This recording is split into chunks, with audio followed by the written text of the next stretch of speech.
I am the world's best auto glass installer for 2023.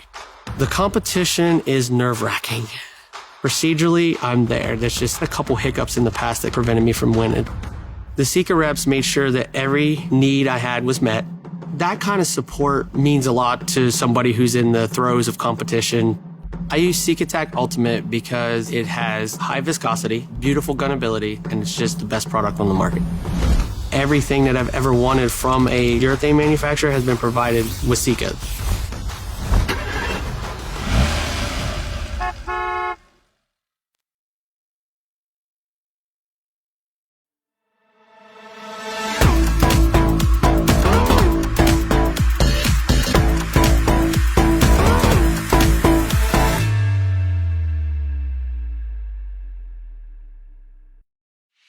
Introducing AirPro Diagnostics' revolutionary calibration technology, AUGI.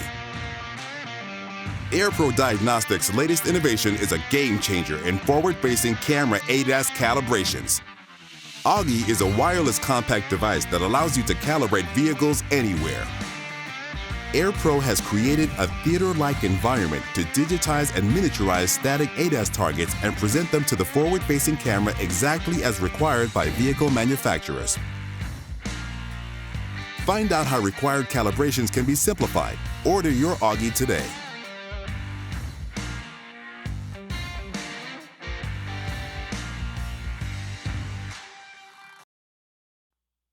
Welcome to Shatterproof, the Auto Glass Journey for Independence podcast.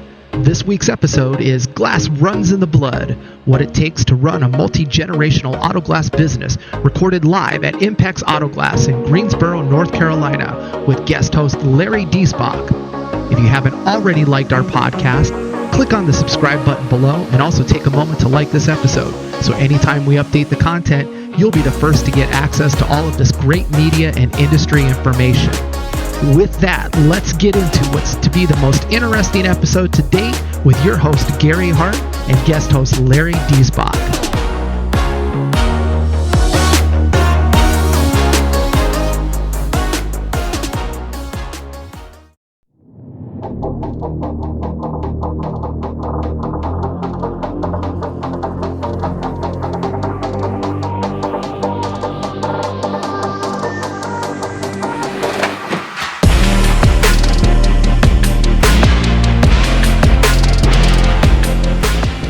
Hey everybody, it is Gary with Shatterproof, the Auto Glass Podcast, and today we are live here in Greensboro, North Carolina at Impex Auto Glass, and we are about to sit down and interview Larry Diesbach. So let's go on in.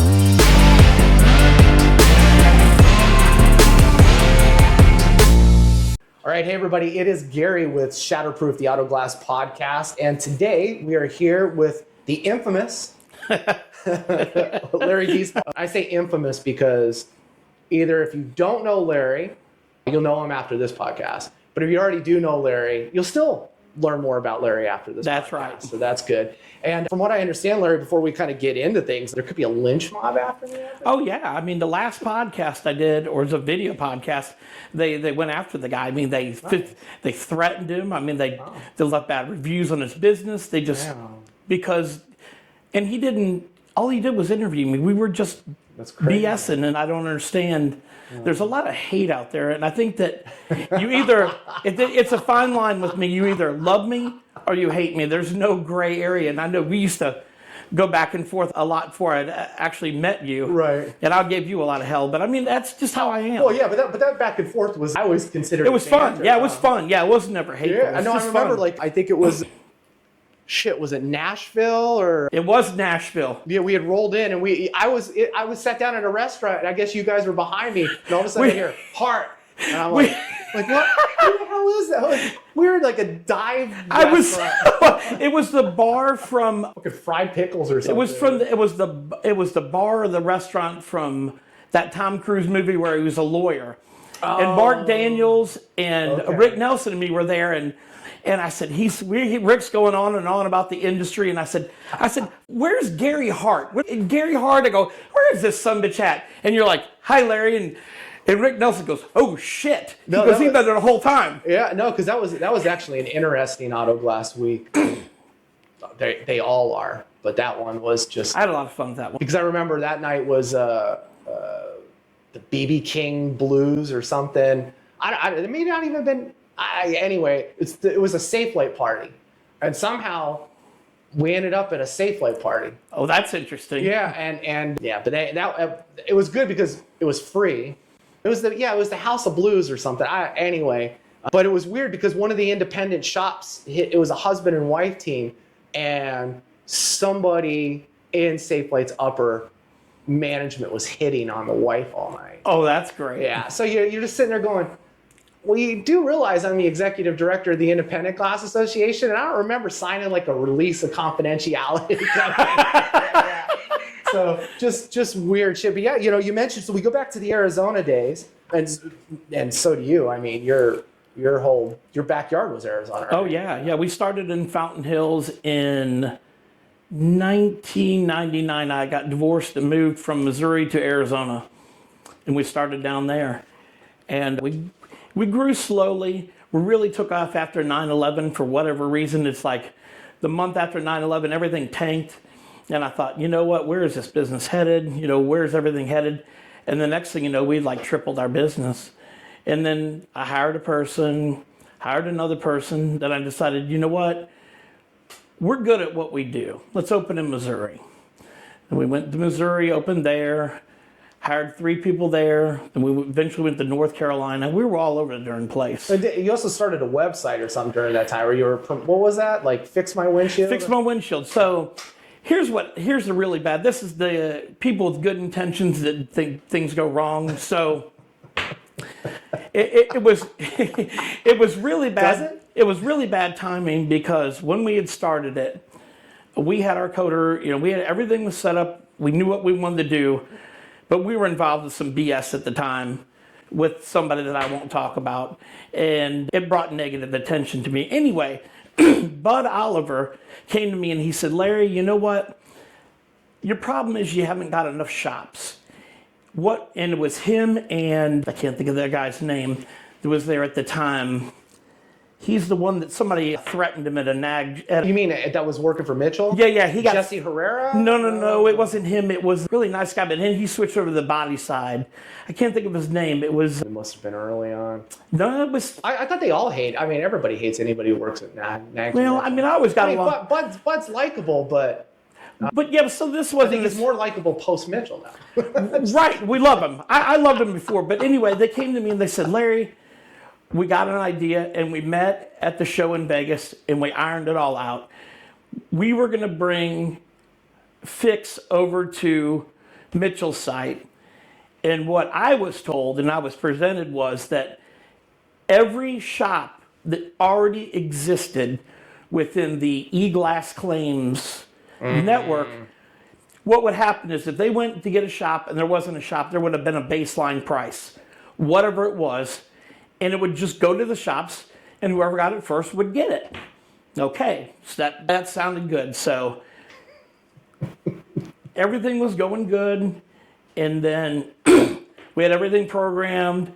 We're using, everything was ready to go, but they weren't ready to go because of their lawyers. Well, what it ended up being, or my perception of it is that Travelers Insurance, when we actually did get on with them, they said, oh yeah, we'll import all your shops, but they didn't do it.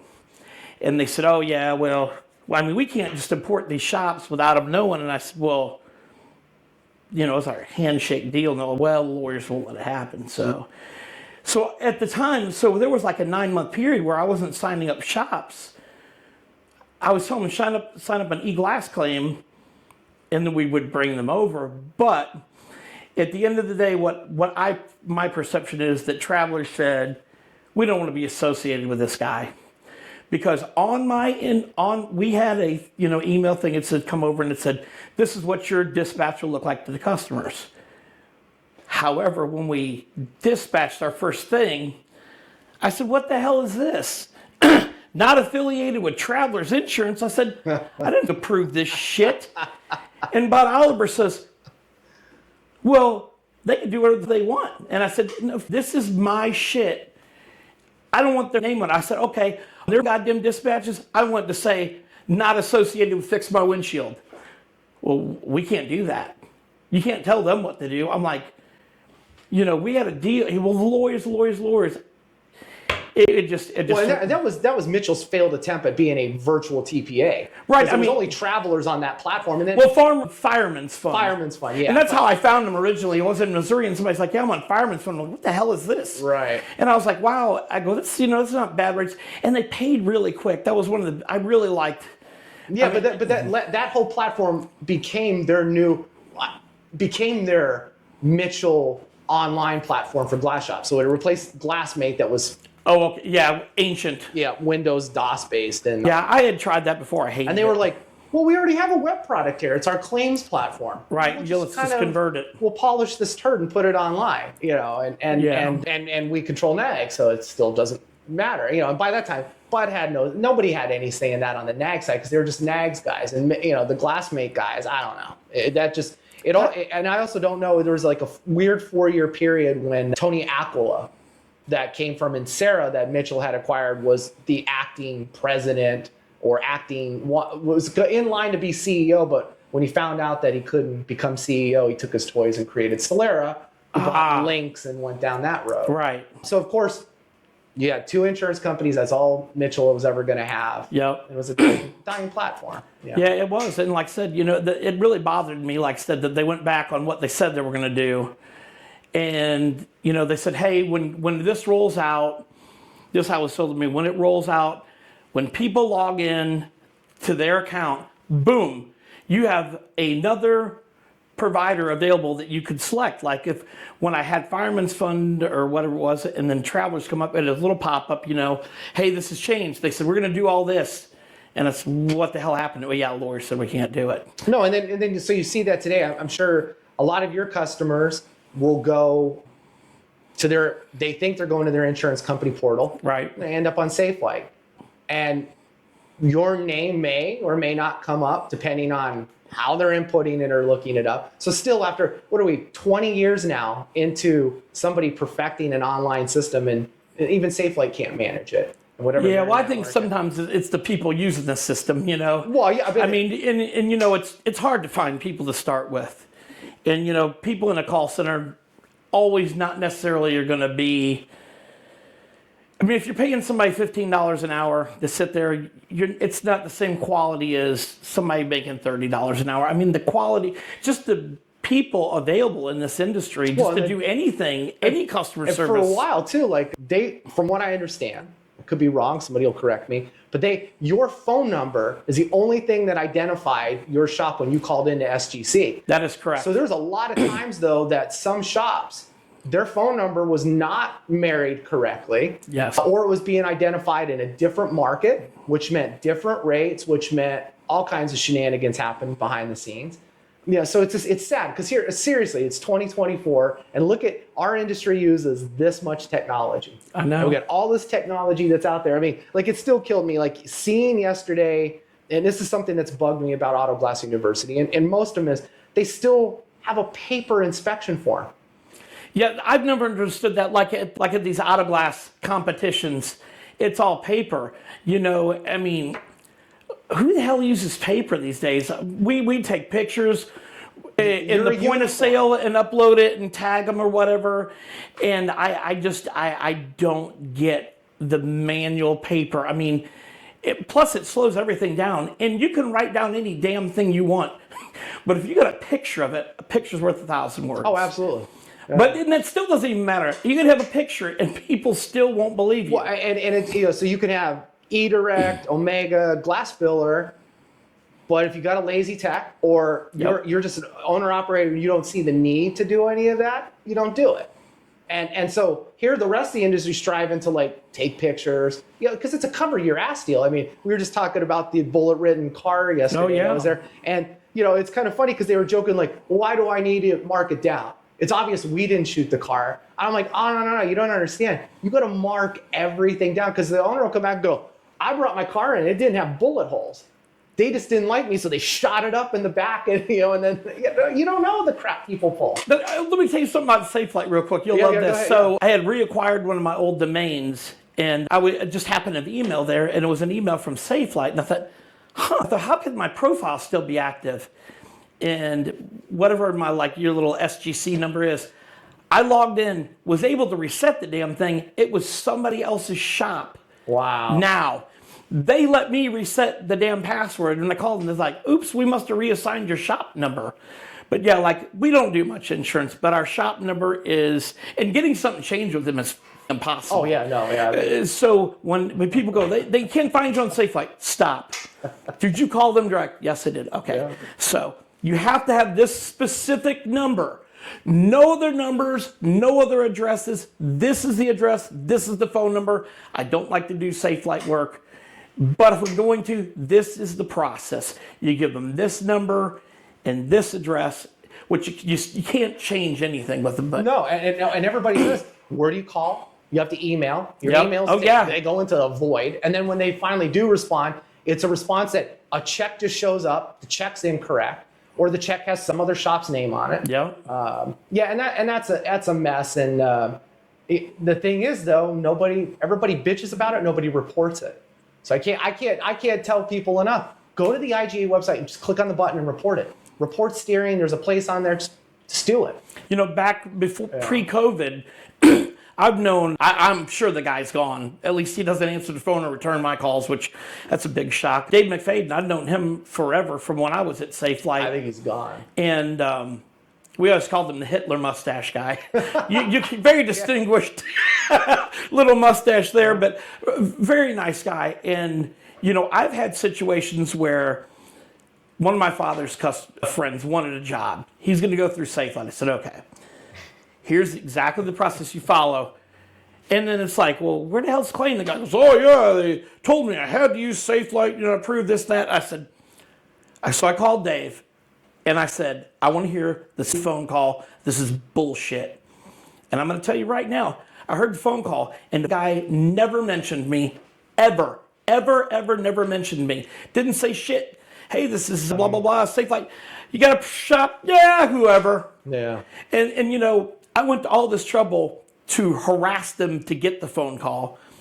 And then I went back to the guy and I said, listen here, you made me look like a stupid son of a bitch. And this is bullshit because, I'm up a relationship that I can call somebody that if I actually needed something real, and now I got the guy all pissed off, and I look like a moron, and I also look like a moron to my dad. Oh, you don't know how to get the jobs where they're going. It's like, no, customers are stupid. Yeah. Well, no, they're naive. No, they'll lie. Well, and from my perspective, nativity only gets you so far in life before you go, I need to grow up and read and understand what the deal is, and just acting like, I don't know, I'm making a claim. I'm like, what, you just bought insurance and you don't look into it? And that's the problem in the world today. It's just not with customers, but even these shops. And that's why I get so much shit on social media. People you come off like a dick. And I'm like, well, I come off like a dick because I have waded through so much bullshit. Yep. That when you guys say, I've got all this evidence, I've got calls, and I'm like, great, I need them. I'm in touch with attorneys almost every single day of my life.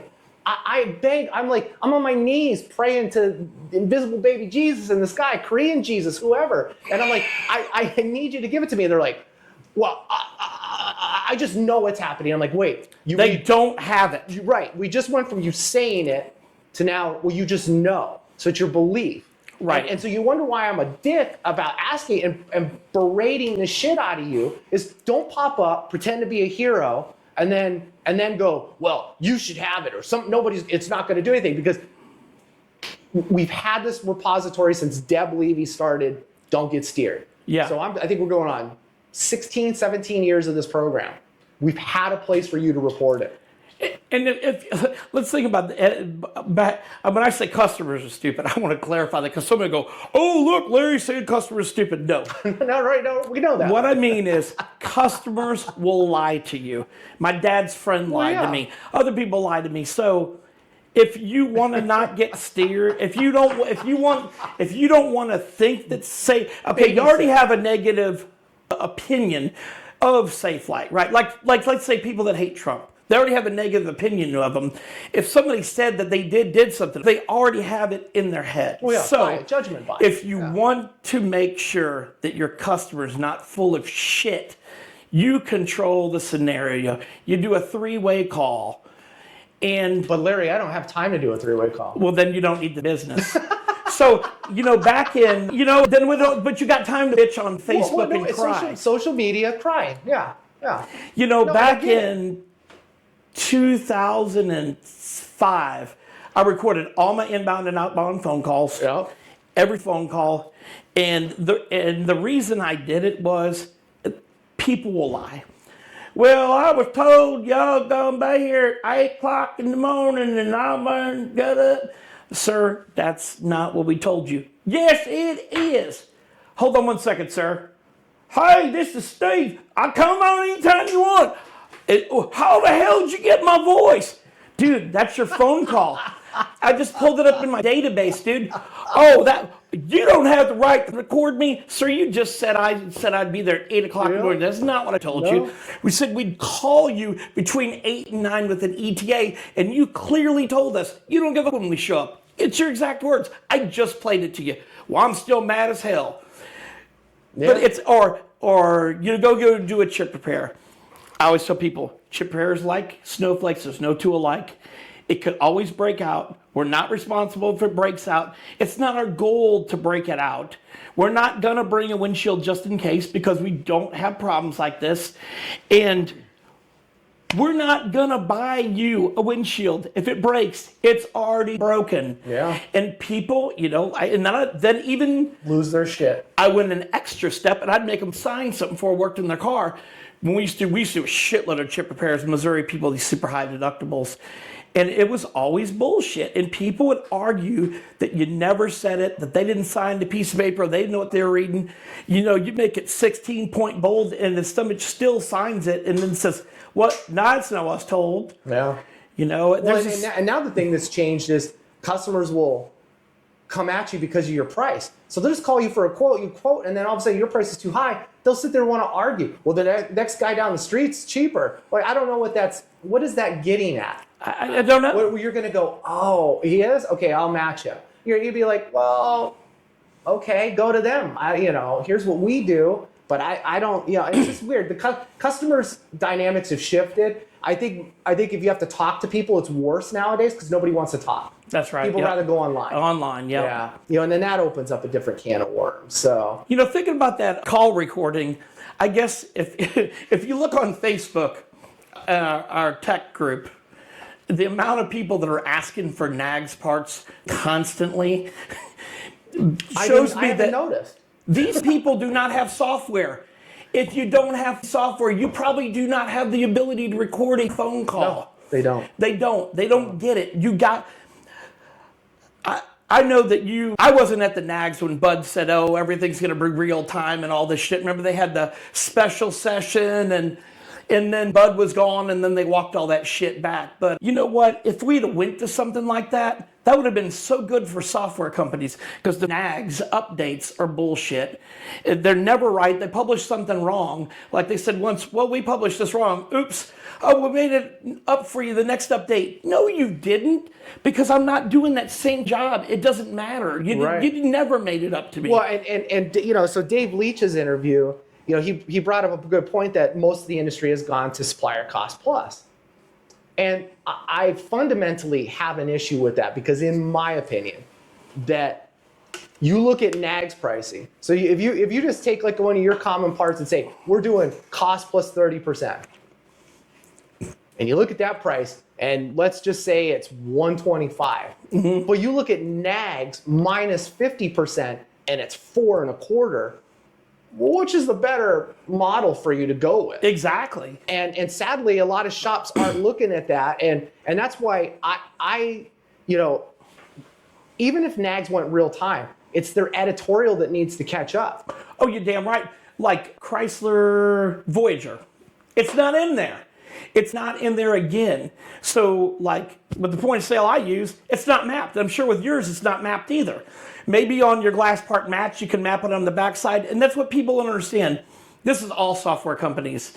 And I'm going to stand up for everybody, even like Good, say GTS. I hate them at least as I hate Elmo? Main Street. All right, Let's take Main. But I will even social justice warrior for them.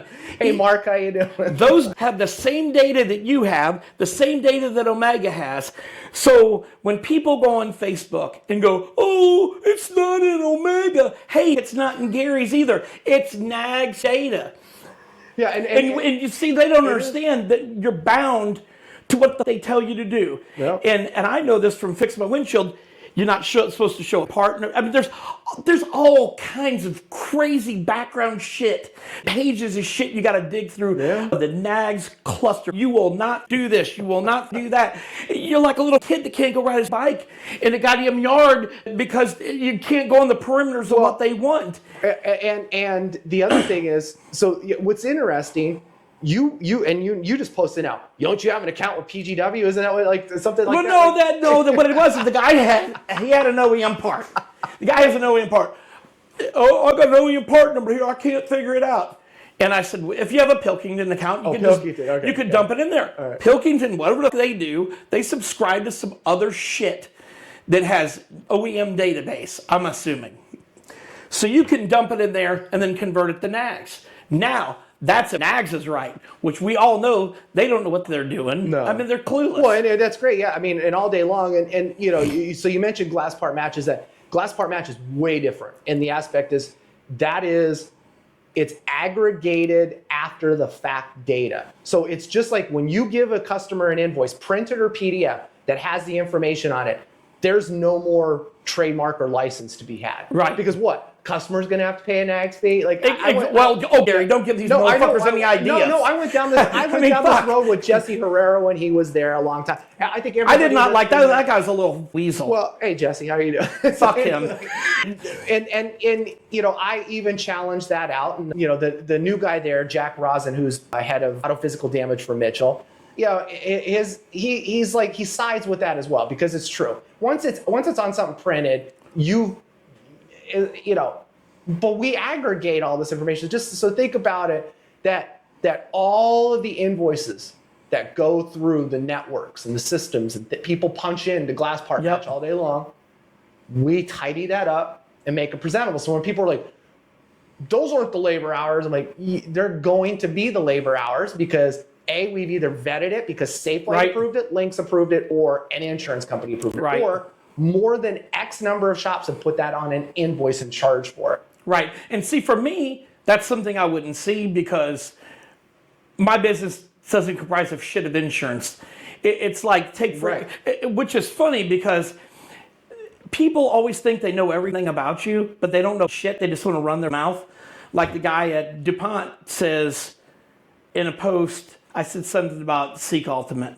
It's amazing. Or I said, I had two guys, diehard DuPont guys, couldn't get the shit. They shipped the wrong thing. I don't know what happened. Anyway, the guy calls me up and says, hey man, I want you to switch to Seek. I said, are you sick? He said, no. I said, what about this Dow or Die bullshit? Yeah, this shit's amazing. So I just posted it online. I was never paid to post it online. I was never asked to post it online. I've never been asked to post anything online, nor would I, because I can't be bought. I don't give up if people don't know. So this post in the... I don't know. You got an Omega mug. I think that's how they bought you. You got that nice tumbler. Oh, my kid uses that. I forgot all about that. Well, see, but I don't. so I don't got a GlassPartMatch mug. So this goes on my thread. A DuPont rep and says, I just want to let you know you're committing insurance fraud. And it's like, hey, you don't know my business. I don't even do insurance. And how does he know about a competitor's product? Worry, and I always tell shops this shit, always worried about neighbor. Worry about yourself. Get your shit in order and let people worry about you. Yeah. I ran into somebody once and they said, hey, I'm your competition. And I looked at them and I said, I have no idea who you are. Because I don't think like that because I don't care if there's a glass shop. I don't think like that. You got to worry about yourself before you can ever improve. Right. Well, yeah. You can't worry about the rest of the world. And you've built multi-state operations. You know, a year ago when I was here, You were over in the closet. Yeah. I wish you had a picture of that. Well, I was gonna buy you some carpet. But what's funny is when you left, I said, you know what? That's how we ended up with this building.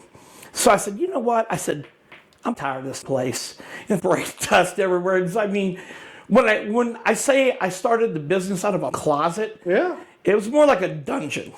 It was dreary. There was two. I mean, I went back home and tested for asbestos. There was fucking two lights. It looked like you had 8x8 tiles on the floor, and I was sure that was asbestos. Oh yeah, I ripped all that shit up. But I mean, it was a shitty little place. But you know what?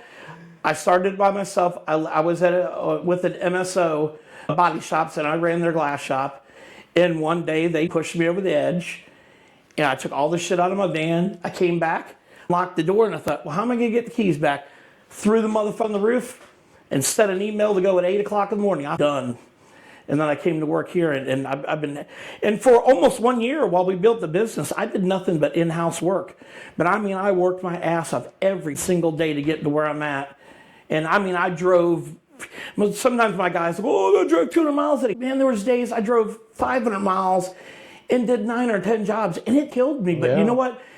I did what it took to get to where I am. So let's go back to the keys real quick. So is that a North Carolina lockbox or a hillbilly lockbox when you just throw the keys? Well, no. I mean, most people just put that in that nice little thing and put it back on my old boss. Mail slot, maybe? I had a really good boss. It was kind of a love-hate relationship. You know, we would argue all the time, but he always told me, he told me about the one time he quit, and he said, when you quit, you gotta leave the keys and lock the door, because if you don't, you might have a change of heart. You might want to get back in that summit, and you don't. So I and that was a guy that I worked for. So I physically took his advice, and I think he's still pissed about it to this day. Because every time I bring it up, I threw the keys on the roof. It's like, you gotta go fish that shit up. They said they weren't up there. They're full of shit. What I should have done is TikTok me throwing it up there. But you know what? See, I don't think like that, because I don't need people to know who I am or what I do. I really don't care. No. You know, I don't know if it goes with the name Larry. Like everybody I know named Larry, somebody hates him. My buddy in the auto body group, Larry, people hate him too. It's just, I think Larrys are outspoken. Yeah, but people like Larry the Cable Guy. Oh yeah, they like him. Yeah, see? There's probably somebody saying "fuck that Larry" too. Yeah, there probably is. Yeah, like some other comedian, some jealous little bitch, liberal from Portland or something. I don't know. Like, that's not humor. They don't know that humor. Yeah, I mean, it's crazy, and you know, all the, you know, to your point, it's gotten. I know on other groups, people just will look that person's name up and then shame them by taking a screenshot of the number of times they asked for a part.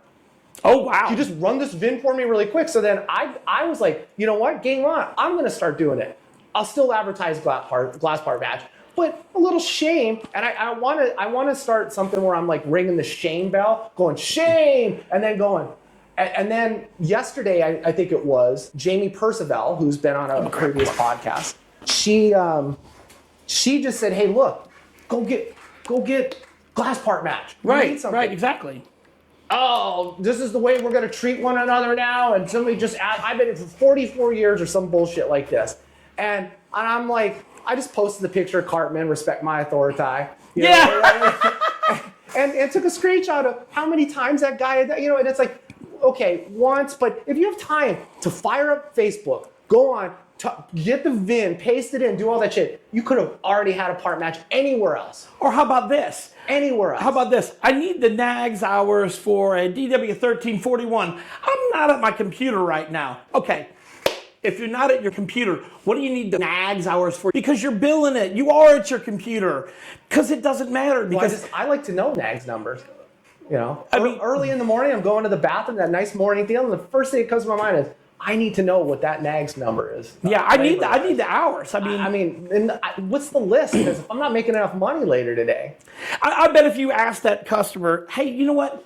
Let me see one of your invoices to your customers. First of all, it's probably written on a napkin, and it never uses the hours. You know, it's bullshit.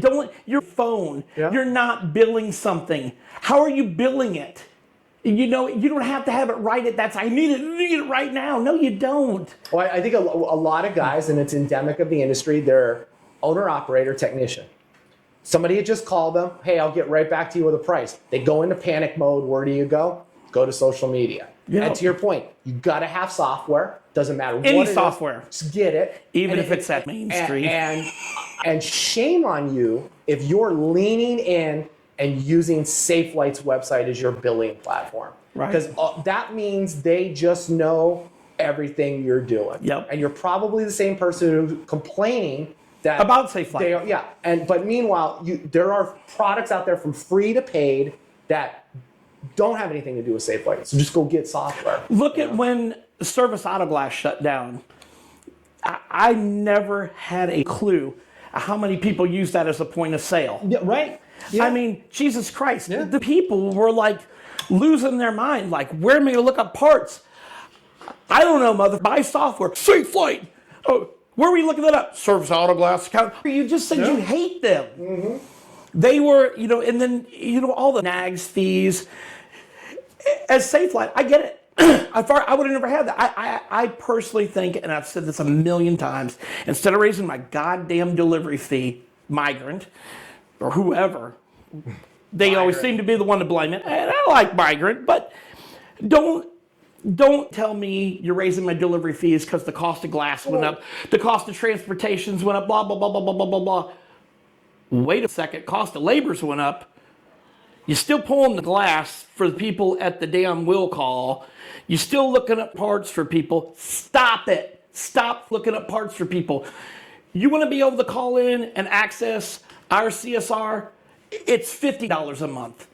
And it's flat, and if you're lucky enough to get through, fine. If not, because it's counterproductive for any of these people to do it. And I mean, I don't think you can even call a Pilkington or a PG. Maybe you could call PGW. I don't know. I use the web. Well, you might have only because you've made a relationship. Right, but I would never. Somebody said one time, I'll just call the call center. Said, y'all got a call center? I didn't know this. Because I have software. It's amazing. And I got a phone with PGW on it. Right. And these distributors also, same thing. They're incurring the cost of these NAGS fees, which are astronomical. And I'm having to supplement. People always want to, brick and mortar, whatever. Motherfucker, get software. Yeah. If you don't have software, you don't have any business in the glass business. And I will say this. You do not run your business on this. No. It's not a gig job. You're not an Uber driver. And so many shops think, I'm going to invoice and bill and do everything from this. And then I don't care whose software you're on. They complain, well, this, and it's too small, and I have to rotate. I'm like, because this is not meant to run an auto glass shop. Absolutely not. It could be, if you're a weekend warrior chip repair guy, great. But if you're looking to work with your customer, text, email, PDF invoice, do your receivables, do all that stuff. You're doing your receivables on a phone. No. I don't care what size, iPhone, foldable, it doesn't matter. At least get yourself a 10-inch pad of something, an iPad, an Android or something. And even then, I'm like, why are you still running it on an iPad? I wouldn't use it. It's crazy. The other place, they wanted me to switch to a tablet, and I said, I'm not doing it. No. I want to use a damn computer. It's so much faster. I can type on it, Yeah. But, oh, no, I've got a Bluetooth keyboard on my phone. I'm like, you went through the trouble to pair a Bluetooth keyboard to your phone? Oh, actually, a good story is, I had a call center person from one of the software companies tell me that they had a person tell them that they would hit on their phone, hit the first name field, and then hit the little microphone and go, Gary. And then they would and they couldn't figure out why periods were on everything because their dictation would put a period at the end of everything. And I'm like, you have to hit the field and go, Hart. And then hit the address, and then I don't know how the hell they were like something, and then and just that kind of mentality. I'm like, no, stop with the insanity. And it's when I see what challenges the industry has right now, I don't think it's migrant or Pilkington or supply chain or pricing. I think it's us. Yeah, we're on the worst enemy. Yeah. Somebody was one of your buddies. I don't using the word very loosely. Oh, okay, thank you. Bill Dyke. It was bitching about 2,500 moldings. Bill doesn't watch this, but hi, Bill. Yeah, if maybe he'll watch because I'm on. I fucking doubt it. But anyway, he was bitching about 2,500 molding, and I said, I was really good friends with the gold people, and I said to them, I said, you know, my guy's like, this had butyl in it, and what the happened to it? Well, you know, we bitch to migrant, hey, I need to save 2 cents, or I'm gonna go buy this at PGW because they carry whatever brand that's 2 cents cheaper. So now, if, you know, like let's say gold or precision or whoever is going to bid something, that 1 penny will make a difference if migrant buys it or not. And if they have to shave that penny and to sell that to stay in there, they'll do it. And you know, they had made a special molding for us with butyl in it, and I bought a shitload of them. They were through the distributors now; they're gone again. But I mean, it's butyl in moldings on shit you have to use moldings. The reason it's not there is y'all have this industry to nothing. You know, just like our customers try to do to us. But the molding people don't go, nah, we're not going to do that. We want a quality product. You know, at the end of the day, you know, you start losing $1 million accounts over a penny. You know, you might cut a cost here and there. I would. Yeah. You know, well, it's a fucking shame. But if everybody goes, well, see, we're not getting paid enough by the TPAs. You know, they're I don't know. I think the other day somebody posted something. It was $85 flat rate labor, 15 for the kit, and 70% off NAGS. Sounds like Gerber. And it is. Okay. And I was like, well, okay, so let me use the cost plus scenario again. So because I use percentages when I do cost plus, because mathematically it adjusts better over accounting to fit all variables. But when you just say it's cost plus $100, how do you know that you're making money off the $100? You just arbitrarily you don't. Something out of the air, $100 out of the air. And so I got to the day, I was like, I'm going to use my cost plus 30, and I'm just going to go ahead and take the top 10 NAGS part numbers right now. I'm going to run them through NAGS minus 70, and then I'm going to run cost plus and my cheapest that I'm getting back from suppliers. I was making more money with the Gerber formula. I know. And so I say this out loud, and now insurance companies are going to use this in depositions. But then they also price shop, and what shops don't understand is, no, we're $199, our labor's included in it. Yeah. And so there's the pricing survey, and they're like, yep, $199. Yep. And then labor included. So how do we separate that? We don't. So when they come to you and now all of a sudden it's flat rate 55. Yep. Who are you going to bitch about? Yourself. Right. Yeah. They don't realize that. Like you said, people don't know. Like, you could take a guy, let's say, I think subcontractors are a little bit easier to figure out their cost. Like, let's say you're an Arizona subcontractor and somebody sends you 6 Sentras to work on. You get $100 a piece. You know you got X amount in glue. You know how much your gas costs for the day. That's easier to figure out. But that same idiot with 6 Sentras that did cost over 100, now he's got other factors he doesn't know. He's going to pay taxes on this, and, you know, incurred fees, got a bill and all this shit, and there's all kinds of extra work. Yeah, just because you made $600 at the end of the day, just because you took in $600 at the end of the day, you could have lost money. Yeah. Look at Diamond Triumph back in the day.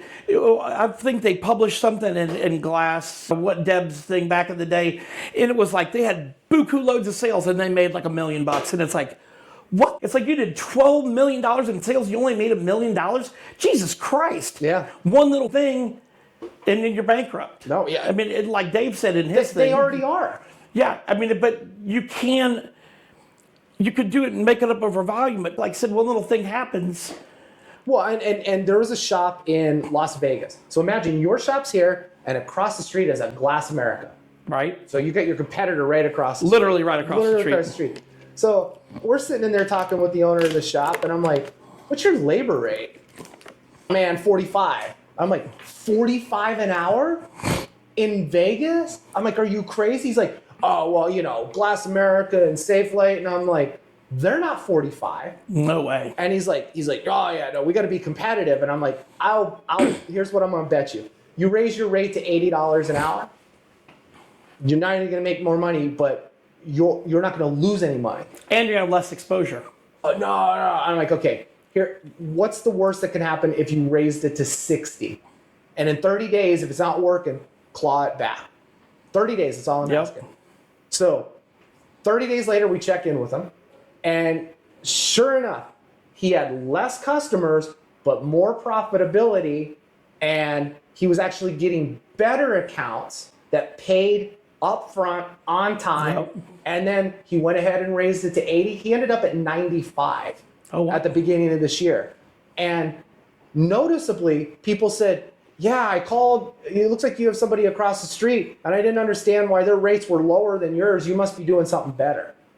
Yeah. So right there. And so, yeah, the fear was, I'm going to lose customers, which he did from price decapitation. But if you gain money, who gives a But fuck? he was making more revenue, and he wasn't having to kill himself to do 10 jobs to do 4 quality jobs and make more money. Yep. And there's always going to be bottom feeders or hacks or whatever everybody's saying. They're always going to be out there. And until Migrant and PGW Pilkington raise that barrier to say, we're going to audit you every year, so we need to see your new 2024 tax exempt transaction license. We need to see that you're still registered. We need to see these things. That's what would help that. And I brought this up before, and I was told, we don't got time for that shit. So, take for example, Their accounting departments don't. Let's- Until they're audited by the IRS. Or the state tax department. let's say there's a theoretical shop somewhere. Somewhere, okay. I don't know. It's definitely not in Missouri. And let's say they owe the state of, let's say they're in Virginia. They owe the state of Virginia $25,000 in sales tax. And they got a tax lien against them by Virginia, Commonwealth of Virginia, and they're going into Migrant, paying cash. Like I said, they have not, or I'm using Migrant as an example. Well, yeah, any yeah. They're going Migrant, to a just distributor. insert any distributor. Don't Yep. come back. Dave Glass, dumb auto distributor. And they don't take the time to validate anything. Well, Jim Bob told me, they don't do anything. So what pisses me off from a retail standpoint is I've gotten audited before in Arizona, as a matter of fact, and they came in and they said, we need to see everyone's invoices and we need to see the sales tax shit for every son of a bitch. I actually got audited in Arizona, but it was from Missouri. And one of these that I dealt with had gave me the wrong information. I had no way of validating it, but I did have it. So I went back to them and said, hey, you guys up, and I got my money back. I won't say who the people were because they made it right, but they're putting screws on my business. But Migrant and them, like I said, the people they don't have no checkpoints. So if they knew, if the sales tax people knew they were in there conducting business, and it's all cash, it's not going in the bank. So if you had a lien on your business or any of this shit, or your bank account. No, and unless they pulled a UCC. They did a UCC search in your state to go, who's in front of me? Yeah, and then, there's no way to collect it. Like one time, I had a company that I closed, and I was in Missouri. I had to have an LLC for myself. I don't know what the hell it was for, some tax reason. Anyway, I went to go get money in the bank one day and said, why the hell is the goddamn bank account locked? Well, you didn't pay your employment taxes. Mother, I don't have any employees. In Missouri, if you're an LLC, you don't have to. Oh, it was workman's comp. Something to do with workman's comp. They froze all my bank accounts and took all this. They forecasted this money. Then they said, pay us. I said, well, I can't pay you the amount because you've got my bank account. Well, pay it, then we'll unfreeze it. No. And that shit went on for like 3 weeks. I had no money. It took my purse, everything. And it's like, what? But see, these people, like I said, let's say somebody didn't, or let's say they don't even have a tax number. They just make this shit up. They're doing all these cash transactions at the local distributor. The IRS isn't standing there at the goddamn tax at the distributor going, hey, Gary, pay me my money that you owe me, whatever amount of money back due. So they're just keep allowed to operate because they don't do their due diligence. We're not far from High Point, so you got tons of furniture manufacturers. Yes, shitloads. Anybody that buys wholesale from those furniture manufacturers, quarterly, for most of them, have to file an income statement or declaration, and every year give the updated tax. It doesn't even matter if you're out of state, because those places get audited. I know. Yeah, they have professional CPAs and accountants, and there's other industries too, plumbing, HVAC. We go on and on and on. Solar panels. I mean, it's just, and it's, for some reason, our industry, we don't have any control over the supply chain. Nope. But they certainly have this policy that a sale is everything. Look the other way for paperwork. Look the other way for certain things. I'm still a fan. Is like, why in the hell are you allowing people to dump shit in your dumpsters for free? Oh my gosh. Yeah. So we were in business. That's a funny one. We were in business in New Hampshire. And we were buying glass from PGW in New Hampshire. Okay. So the lady came out we were a mobile operation out there only. We did a favor for an employee that moved there. He wanted to be there, love of his life, whatever. Anyway, it's what she was. I'm sorry, nothing against women. Comes out and says, hey, well, you cannot throw at the time it's PPG, you cannot throw non-PPG glass in my dumpster. And I said, how can I determine what the customer had in their car? I mean, this is ridiculous. So at the time it was Mark Talbert. And I called PG, I said, who runs this the whole shit? I don't want to fucking talk to fucking Dave Glass. I want to talk to the in charge of all this shit. And I called him up and I talked to him and I said, listen, here's the bit, dude. Charge me $5 a glass to throw it away. I get it.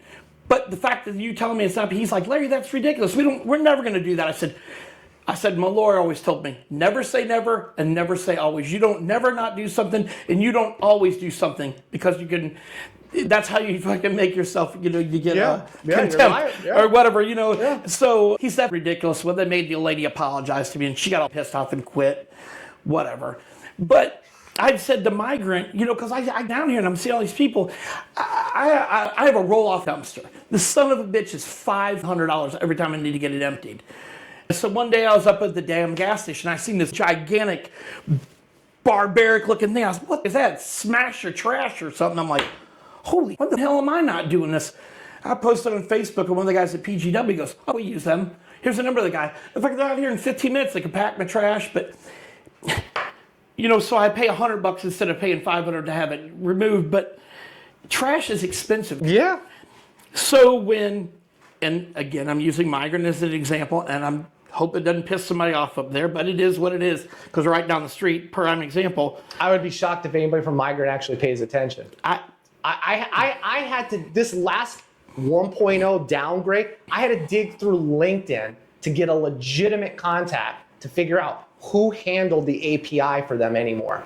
Because apparently Danny Boy left a long time ago. Oh, I had no idea. And did not bow out. Not that he ever communicated anyway, but it's another one of those that there's somebody at Migrant today and they're not at Migrant anymore. So if you had a contact, it wouldn't necessarily use them. A lot of times, but tighten your shit up. Because in the past I've had some issues because, as you know, I don't know how to shut up. So let's use my for example. So they want to raise the price of the delivery to the brick and mortars. And like I said, they said the price of trash is up, the price of CSR is up. Nothing to do with the cost of gas. Never said that. Labor, all this. Okay, you have all these components to the business. If it's gas, I get it. I get the gas. Or here, if you're going to charge me $17 or what they charge today to deliver something, pay them $30 an hour. Well, Larry, the people they won't get any better. They don't give a no. What you do is you say, Gary, you stupid driver, you're going out there, you're making $30 an hour tomorrow. You up 3 times, you're gone. Now I run an ad, $30 an hour, warehouse driver. Now you done weeded out all the stupid sumbitches. Not that people would work for $15 an hour stupid, but I'm saying the level of people that you're going to attract. And these distributors have some really good people.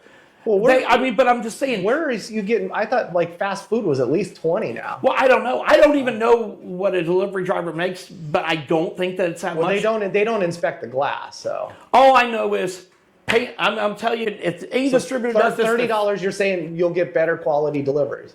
correct. Okay. And now it'll take a little bit until, but like I said, and I won't use this guy's name because I can't even think of it at the moment, and he can be a dick anyway. But there's a guy whose name sounds like a river. Anyway, he told me, he said, Larry, these people just don't give a well, dude. I don't know what to tell you. Sounds like a river. Yeah, it's over somewhere overseas. Anyway, and I tell him, dude, if you pay these guys $30 an hour, no, they're not going to give it anymore. But I would just like to point out, there's no way I'm being hung for this because you are way more colorful than I am. So if there was a lynch mob coming for anybody, it's well, I don't know. Name of a river. What's the name of a river? I mean, there's all kinds of So the Rhine. So we're talking. No, okay. Right. They know who they are. Yeah. Anyway, they're gonna go, oh, fucking Larry. But see, I don't think it's the delivery. Here's where I draw the line. I think it's the delivery drivers. So I'm down in Charlotte in a shop, right?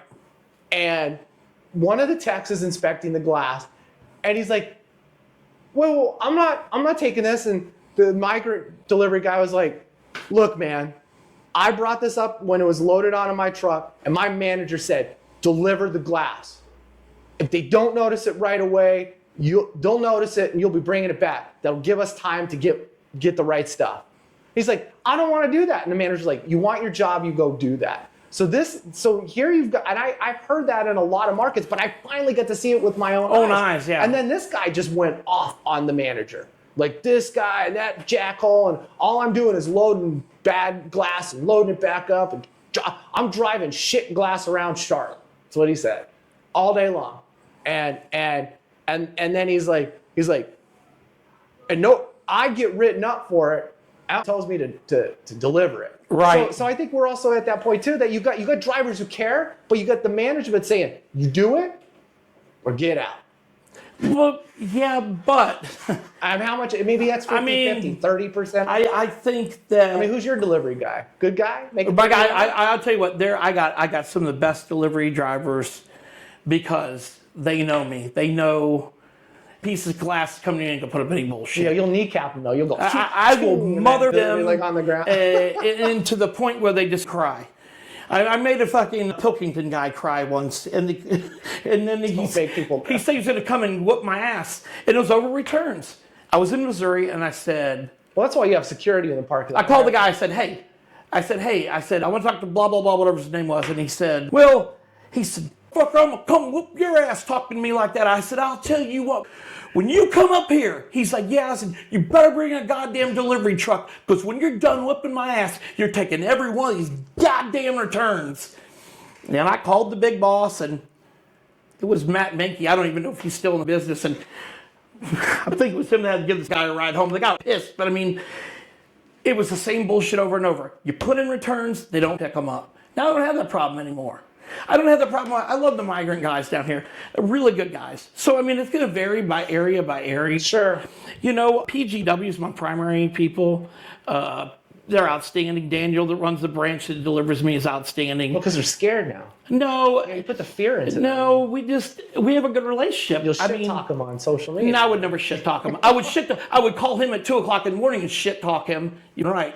But I wouldn't shit talk him online. I always believed, like, when people want to bitch about something, instead of going on social media, like if I thought you me, Gary, and I was using your software, I would call you and say, Gary, what? I wouldn't go on social media first and go, oh, so I see. So you'll call me first, and then you'll... No, I wouldn't do it. If the problem got solved, I wouldn't do it. Oh, I don't want to solve the problem. I'm just here today to say I don't want to solve a problem. Well, good, because I don't use software. See, that's fucking why. You won't take my goddamn call. But, I think that migrant, like I said, I think it varies by the area. Migrant here in Greensboro has outstanding drivers. Okay. I can't speak to Charlotte. We're maybe from here to that little trucking place over there from Migrant. So there I get good service. Yeah, well, you guys are also spread out. So if I was a driver up here, I'd be a little less stressed than Charlotte's a shithole to drive in. That's you want to know here's the biggest problem. The elephant in the room is fucking, your buddies are driven. Okay? They're not my buddies. I heard they don't like me. So here's, I know, right? But here's the deal. Any shop, I'm using them as an example because they are the primary person. Matter of fact, I got something fucked up the other day from PGW. And I said, Jesus Christ. I said, what is this shit? And I looked at the glass and I jokingly said, I bet this came from Auto Glass now. How did you know that? They've ordered it and returned it 4 times. Wow. Because they don't decode the shit. And the minute Gary calls, oh, there's 2 available, buy them, ship them. So now what they do create the problem for the distributor is the distributor doesn't have the inventory. Then the computer goes, oh, we don't have this part, let's order it. They around for 5 days ordering it. Now the parts come back that have been, now you got all this extra, you can't keep track of your inventory when you have any business that does this. There's a guy in St. Louis, he does it too. He's not an Auto Glass now, but he uses that same mentality. You call, this motherfucker's ordered the glass and he's showing up at your house. You didn't even ask for the job yet. They ask you free, not Driven. This dude here. That would be way too easy for Driven. No, but this guy does, and he's successful. His name's Michael. I won't even say where he's at, but I mean, guy's really successful at what he does. But you know, you show up and it's like the guy's still inside calling for a quote. This some bitch is in your yard taking your car apart. It's like, what? I mean, it's a great business model for him. But I mean, but the people that are constantly returning shit, you can ask any of my techs, out of maybe 1,000 jobs, 1 has the wrong part. Because I go fucking Well, you use way. software. Well, I use software, and it's not only I use software, I use multiple things. Oh, yeah. Like, you know, if you do a NAGS VIN decode on a Chevrolet truck, it's always wrong. The VIN doesn't match what the actual truck is. I'll take that. We own a Chevy dealer. I'll call them or whatever. But I mean, I'll go the extra mile. I mean, for a while there on door glasses, I was using this guy here in Charlotte's lookup, but the quality of the shit just went way down, and it just. Well, I mean, because that's if we're talking Auto Glass CRM. Correct. That's yeah. all that. That's John's predictive stuff. He buys invoice data. He hopes it's right. And then when it's not and you pay that, he's calling the dealership at the end of the day. But even then... Maybe Maybe he's calling a dealership. And that's the other thing. I've heard it's guys in the Philippines that are calling now. So I don't know, but all I know is that if you were my customer and I said, Gary, I'm giving you a guaranteed 1-to-1 part match to VIN. Well, apparently in North Carolina, guarantee means go yourself. I don't goddamn care, because that's what you get with him. Okay, with you, like I know, like I like to give you a lot of shit, and I don't use yours as much probably as I should, but my girls do. And you know, I know she'll like, you've actually messaged me before and like, hey, you looked this up and you know, I found this. I didn't even have any interaction with you, but you like give them. Well, yeah, because we want it to be right. The guy from Disintegrate, you have the integration with Nick. Nick Audible. Outstanding guy. The Umoga people, love them to death. All 3 of you all give a, and you're giving, and I'm not even giving you money. Right, it's free. But CRM, they don't give you give money. Pay an extra $1. Pay an extra $1 will call the dealer and verify it. That's not the right part. Resubmit. It's not even the right vehicle. They'll decode the VIN for something else. Resubmit. Then the next fucking day, I actually got a fucking problem. I'm sorry, you've resubmitted too many times. So something happened. Visa card got hacked or something. So apparently they don't take American Express, and I can only assume that they had so many chargebacks. So I'm like, well, if you don't take American Express, you don't need my business, so now I don't use them. But I used to only use them for door glasses. Yeah, no, that doesn't. Because I'm always leery of a business that doesn't take all the credit cards. It's very strange, and it has to be charged back. But then, you know what's interesting, while we're on the topic, because you'll have people that jump up and go, well, this works it's 100% for me all the time. Nothing's 100%. And I'll point out, I'm like, okay, you're in a market where the vehicles are probably 14 years old. Yep. There's not a lot of options. And yes, if I go back 14 years, I can give you 100% part matching all Absolutely. the time. But if you start to ask me for things that are 7, outer range 10, I'm going to tell you it's 95%. And then as we start creeping, then I'm going to start telling you that the OE and their ability to do paperwork are marginal, even though we're all communicating. Even Autobolt's wrong. Yeah. All the time. Yep. But we're sourcing OEM data directly. John's not. Right, and you know, like you, but Autobolt, the Omega, there's some accountability. Like I said, with you, there's no money changing hands, but with Omega and Autobolt, hey guys, would you like to report this? Yes, I would like to report that. Then sometimes, depending on who it is, it's a high volume person like Omega. Maybe a couple of days like, hey, we verified that you're right. Here's your credit. Yep. I get a credit. I don't get a credit of the $1. And I think you can see, it's like, and this is where I still come off as a dick, apparently. These people will berate GlassPartMatch. So to your point, it's free. I imagine that. You give somebody something for free and they bitch about it. And then they bitch about it. So then I figure out who they are. I go in and look up their account and I'm like, so you said all of them are wrong and that's weird. I see 1 out of 19 that are wrong. And I'll listen. Oh, I know you will. Yeah. You call them up and then they're like, this is why I never used your software, or this is why you're a dick. This is why I hate you, But you just called my software out and said it's shit and it's free. But at the same time, you didn't tell everybody else how all the other ones went. And the one thing you looked up that was wrong was a 2023 Hino, something that, by the way, nobody has. You know? So it's like, what? And that's the thing. These people need to understand heavy equipment, bosses, this stuff. Guess who has that data? Nobody. And it's just somebody that's aggregating it from a source. And it could be right, it could be wrong. Yeah. You know why they don't bitch about CRM or my Autobolt or Omegas? Because they're too cheap to pay for it. Yeah. But they'll be the first person, like you said, to call your ass out, Yeah. It's not me being a dick. It's like, I just want to set the record you're a straight. dick.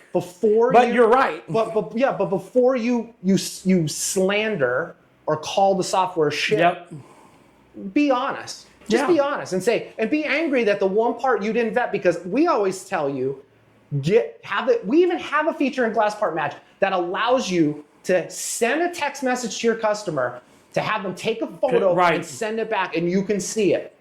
So do your part. But don't, we talk about what the next 5 years of this industry looks like is, I think it's glass shops needing to get their shit together. There's a lot of them. And there's even some old timers that need to get their shit together. And you know what? Every industry has problems. Right. Manufacturing down the road has problems. Making wooden IKEA furniture, they have problems. But it's one of those things, is like, we need to attract talent to come into this industry. So when all these guys get on and they bitch and they complain and the conspiracy theories need to stop. Fuck yes. And it's just like, look, you have made a nice living. You have supported your family. Your kids have grown up. They've gone to college. They've gone on to careers. You've done very well by this industry. But now you're going to shit talking to the point where you're scaring people away. And we're not coming together to work together. You keep dividing it. You mentioned Bill Dyke. So I've come here twice. I've come to other shops in North Carolina, South Carolina. Anywhere I visit, I will drop in. Somebody like Bill Dyke, I'm like, look, I'm going to be in your area. I'm going through Colorado. I see you saying that, Nope, I have no interest. You're just whatever. And you're like, but you don't, let's meet. And then, you know what? I want to hear your story because I want to help you. I wouldn't offer to come help you if I didn't truly care about what's going on. I'm sure you have issues with pricing or something. Let me see if I can help you fix it, because I'm not going to be the one. I'm just going to put you in touch with another shop that has solved the problem. You two can talk. You're in the same area. Go for it. And that's the power. I mean, there are 2 shops between Cheyenne and Fort Collins, and they help one another. So they're like 90 miles distance, but like one shop will call the other. Do you have this? Great. I'm sending my guy down to pick it up. They like work together. Right, and it's like, it's beautiful because, and then when they have pricing problems or something, they work together and they're like, hey, you have this, you have that. You don't have Safe Light shops ever doing that. No. You don't have, but that's the whole point, is like, I think they need to change it. Social media, I know, Dave brought it up. You guys run this group. It's the largest in the industry. And just like you with GlassPartMatch, we make nothing. Do you see any swag in my office? There's nothing for sale. Did I offer you any hats when you came in to buy? No. I don't have goddamn bumper stickers or merch. Fucking goddamn hubcaps for the van with the tech. We don't have any of this shit. No. We don't ask for money. No. We don't ask for anything. All we ask for people is, just don't discuss pricing, which people can't understand. Yeah. They don't understand. Dave, and Dave pointed out, lawyers have beat it into him to not mention pricing. Yes, that's from probably from the Chicago days. That was a different era. I mean, that was a whole, and now the threat of collusion, it would be a tall order for somebody at Safelite to go, you know what, those independent guys are colluding. It'd be a really tall order. Yeah, I agree with that. Yeah, but I get Dave's point on backing off of it, and I've been respectful to go in and correct people and say, so let's use X and Y and Z, and then I'll direct message them afterwards. But they're the Independent Glass Association. We have private groups where you can freely talk about pricing all day long. You have to be a member of the Independent Glass Association, right? So we know who you are. We've vetted your shop, so we keep the riffraff out, meaning non-glass shops. Right. They're just there to spy. And then at the same time too, we have other areas that you can go to. You can pick up the phone and go, why should I charge $80 an hour? Why should I post my labor rate in my shop or on the side of my van or in my marketing? That's smart. So I just, for shits and giggles, I trust Tesla's directions, but I wanted to see in Google. So I typed in your shop here. Boom, 5-star rating comes up. Every 7 days, you guys are updating shit on your Google page. Oh yeah. You guys have, I don't know, 40 plus photos that I counted of customer cars and stuff like that. But then when I looked to see what the next one was, even near you, ghosted. 7 reviews, 4.3, closest to you. Right. And last time it was updated, I think it said 2022. And I'm like going, it's 2024. And then, so the IGA, and it's going to come up here on the screen for everybody, we have a new independent shop locator system on our new IGA website. It's free for you to list your shop, even if you're not an IGA member. But when we were going through and vetting our membership, because you guys have given us websites, 18% of our membership has a valid website. And that's pretty damn sad. Well, and out of 18%, 1% actually has a 2024 date at the bottom and anything even updated on it. Damn. A lot of them don't have their SSL certificates have expired, or you go on there and the content is. Does it look like? Two of them have been injected with porn ads. Really fun. This is a perfect example. Pick up the phone and say, hey John. I said, called out a migrant. I said, hey John, I got a problem. Yeah, what's the problem, Larry? First of all, I love John to death. He's not doing too well. I love him to death anyway. I said, John, I said, why is there somebody on the migrant website? Larry, that's bullshit. John, yes it is. I'm gonna go ahead and post it online. So when y'all have a fit, it didn't happen. Okay. Fuck, look at this screenshot. 5 minutes later, oh goddamn, you're right. Some lady that is a minister that buys glass from us, there's 2 people fucking on there. How did you do that? I didn't do that. I'm awake at 7 o'clock in the morning. I took the time to tell you. You know what the lady said to him? What am I supposed to do? He goes, close the page. Right. Yeah. No, and it's worse because a lot of these shops have gone with WordPress sites that get hacked all the time. Yeah, and you got to constantly update. And people, they don't update. But I mean, that's a big company, and goddamn, that was 15 years ago or something. No. And they literally called to tell them. As a matter of fact, I think I even called your favorite IT guy up there because I had his number. I called and woke him up, but I think I ended up telling him, and then it got fixed. Because you know what? At the time, I was a big migrant customer, and I liked them, and I didn't want to look like a bunch of fucking idiots. Dan was probably like, I don't know anything about that. I'll have to go Google it for you. No, he wouldn't. He actually, surprisingly, probably shit that I had his phone number.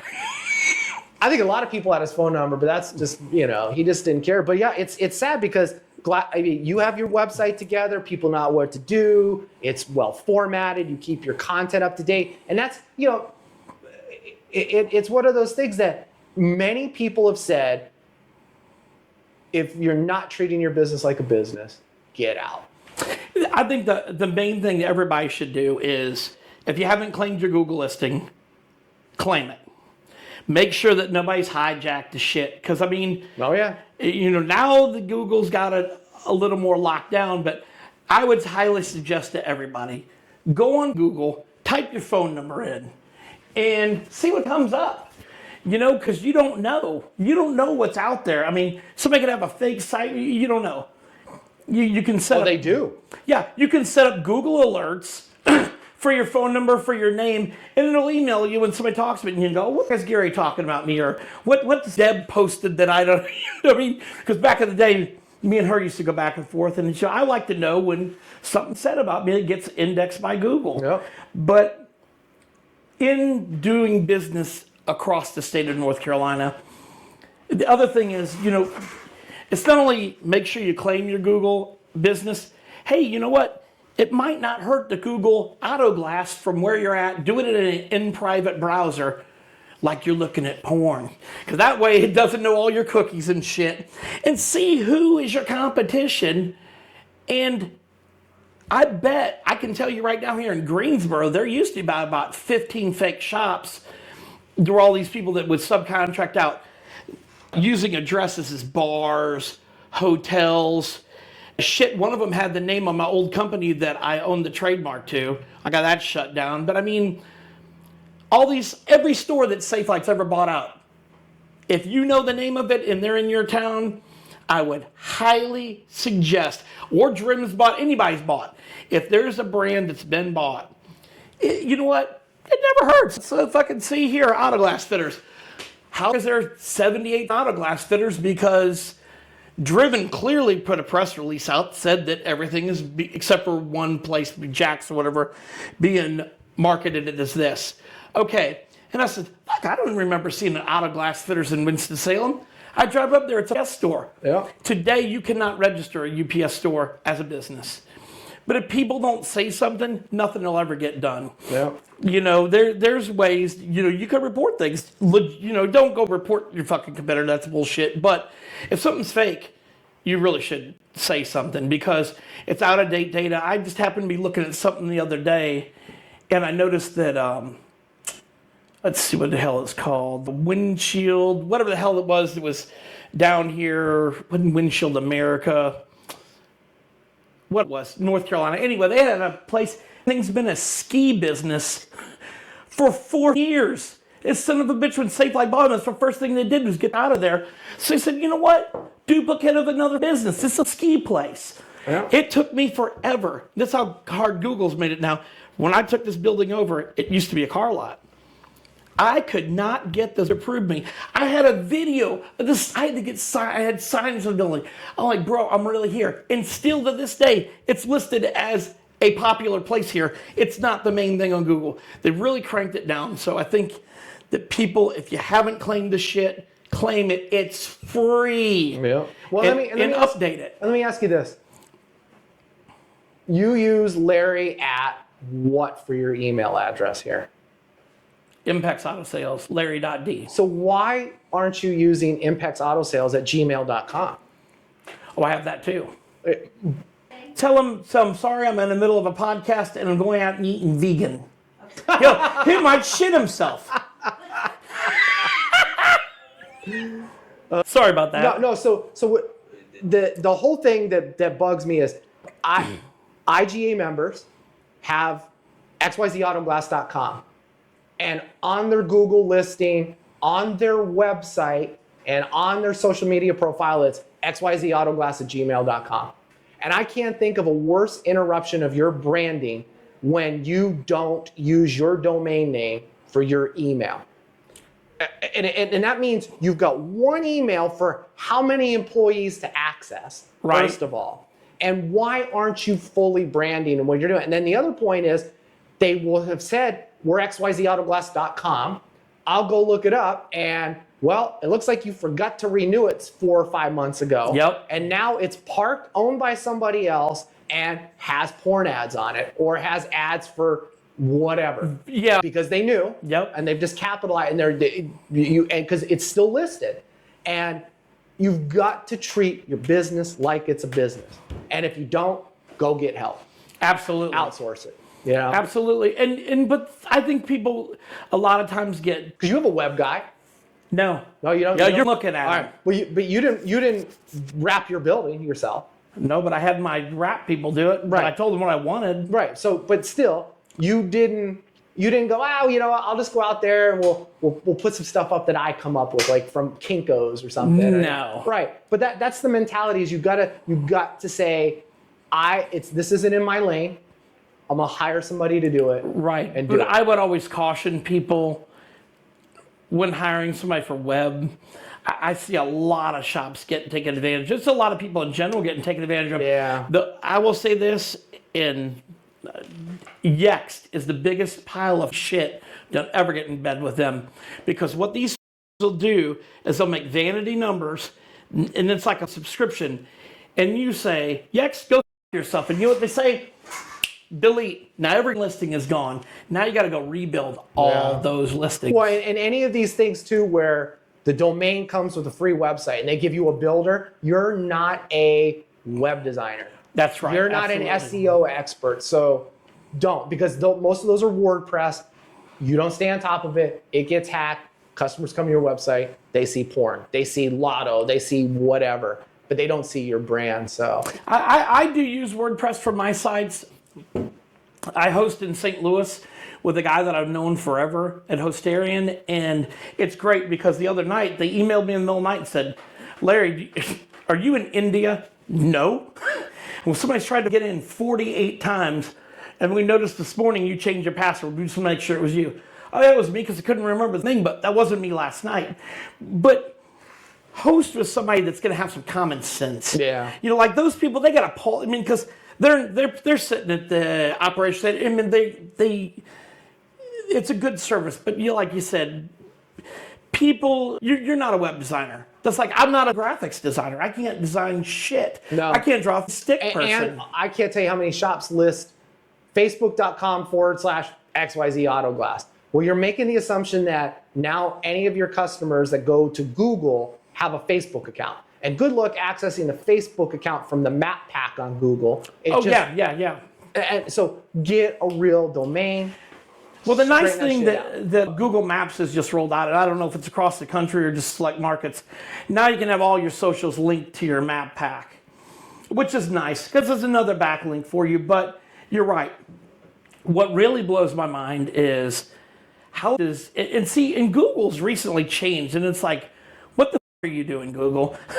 Fucking the other day I look, there's a guy in one of my markets somewhere around here. I say a guy, could be a young lady, I don't know. Don't give a shit. But anyway, Facebook is ranking like 3 ahead of me, and it's like, motherfucker. I'm like, Jesus Christ. I'm like, what kind of high DR backlinks they got? And I look, 0.05 DR. What the And they got 3 goddamn links. And then I go on their Facebook, hasn't been updated since 2020. They're in the same town as me. There's nothing special that they have that I don't have. They got less links. They're all low quality bullshit. It's like sometimes I wonder, Google, it's like, what in the fuck are they doing? In some markets, what changes that is you're open 7 days a week, 24 hours a day. Yes. And that will put you have a 4.8, but you're above somebody with 5.0 and 1,300. Absolutely. I had seen, I follow. You grew to be a multi-state operator. You went from a closet, nice operation, and there's a lot of these guys that are like some of your employees, and they're like, I'm gonna go out and do this on my own. Fucking go for it. Yeah, you know? and I know like Mark O'Brien and I have had this discussion, many times because he sees it. He goes, these Seeker reps and all these reps that are out there, they go into shops and they, these guys are like, hey, I think I should go start my own business. Somebody like Mike Stevens, who works for Seeker, but he had his own business. Right. He was the same thing saying, you need $25,000 to even think about going out on your own. And that's just not even breathable money. That's right. Because it's the second you're going to have to take on insurance work, and if you take cash work,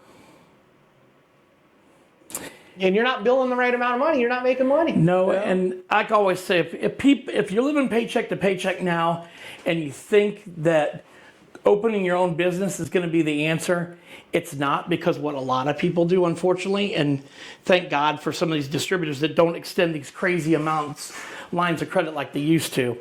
You could get a guy with, had a good credit score, could get say $40,000 at PPG back in the day or whatever.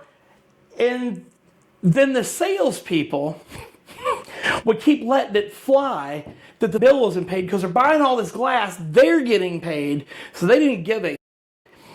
And then the person, PPG, bankrupts, reopens under their wife's name, gets another $40,000 because they're only. You cannot do your financials by looking at what's in the bank right fucking now. I remember when we were in all those states. I used to be we know the Phoenix market of people who did that, and we're talking several hundreds of thousands of dollars that played that game you're talking about. Yeah, we knew. I knew. We used to be pretty much all insurance. When I was Bachman, we did. It was like 100. I mean, when I first started out, there were some cash like shit shops and stuff mixed in there, but the core of our business was Allstate. Core of our business was Allstate, and when Allstate said the links go yourself, it was it's like, okay, that's it, we're done. Now at the time I still had a couple really good networks that sent me work, like at the time when NetCost sent me a lot of work, and other people. So in certain markets I said I have to close. I can't, if 100% of my business is Allstate and the shit's going to Safelite, well, I don't even have the opportunity to do it. But I knew when I woke up Monday morning, a check from Lynx wasn't $180,000 that I would not make payroll that week. I wouldn't be able to pay the health insurance. I'd have to pull the shit out of my own money or pull the shit out of reserves. And then they'd always skip Tuesday. And if that son of a bitch wasn't huge on Wednesday, or if you get a holiday or some shit, it made it very hard. Yeah. And we used to float all of our money on American Express, always. We never had a problem. And then one day, it's right about the time election with Biden and whoever the hell was at the time. Anyway, no, not Biden, Obama. Yeah, so 07, 08, market flux. Okay, yeah. I get a call. And Aaron, who's this calling me personal number? I said, hello? This is blah, blah, blah with your American Express rep. You calling me outside of American Express? Tonight at X o'clock, your shit's going from $1 million credit line to $42,000. Yeah. At midnight. Nope. You better pay your shit now. Yep.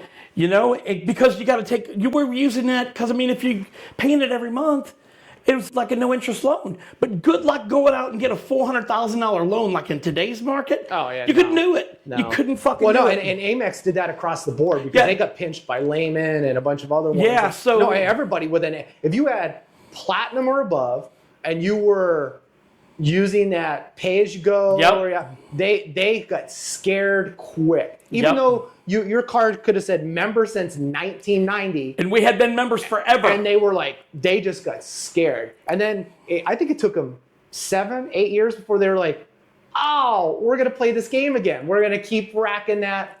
Yeah. We got pay as you go deal back up. But so now I liken that because that's why I jokingly mentioned, even like on the Mike Stevens podcast, he's like, well, where's Didn't even know he had a podcast. Well, no, yours, okay. Yeah, everybody's got a podcast. Goes, well, where's the guy going to come up with 15 grand? He says, I said, Capital One. Because, somebody with a 600 credit score is going to fill out a Capital One, pay 29.85%, and they're going to give them $15,000. They're going to go down to Migrant, and 3 days worth of orders just maxed his Capital One card out. See, that's another thing that I think that people, here's 2 things I would not do. Right now, election year. Presidential election year, never, ever would I wouldn't open a hot dog stand because you don't. What about a vegan one? No, I wouldn't even open a vegan one. Vegans don't have any problems with the economy. They don't care. Well, then, you know what, that's funny. Because we know who the president's going to be.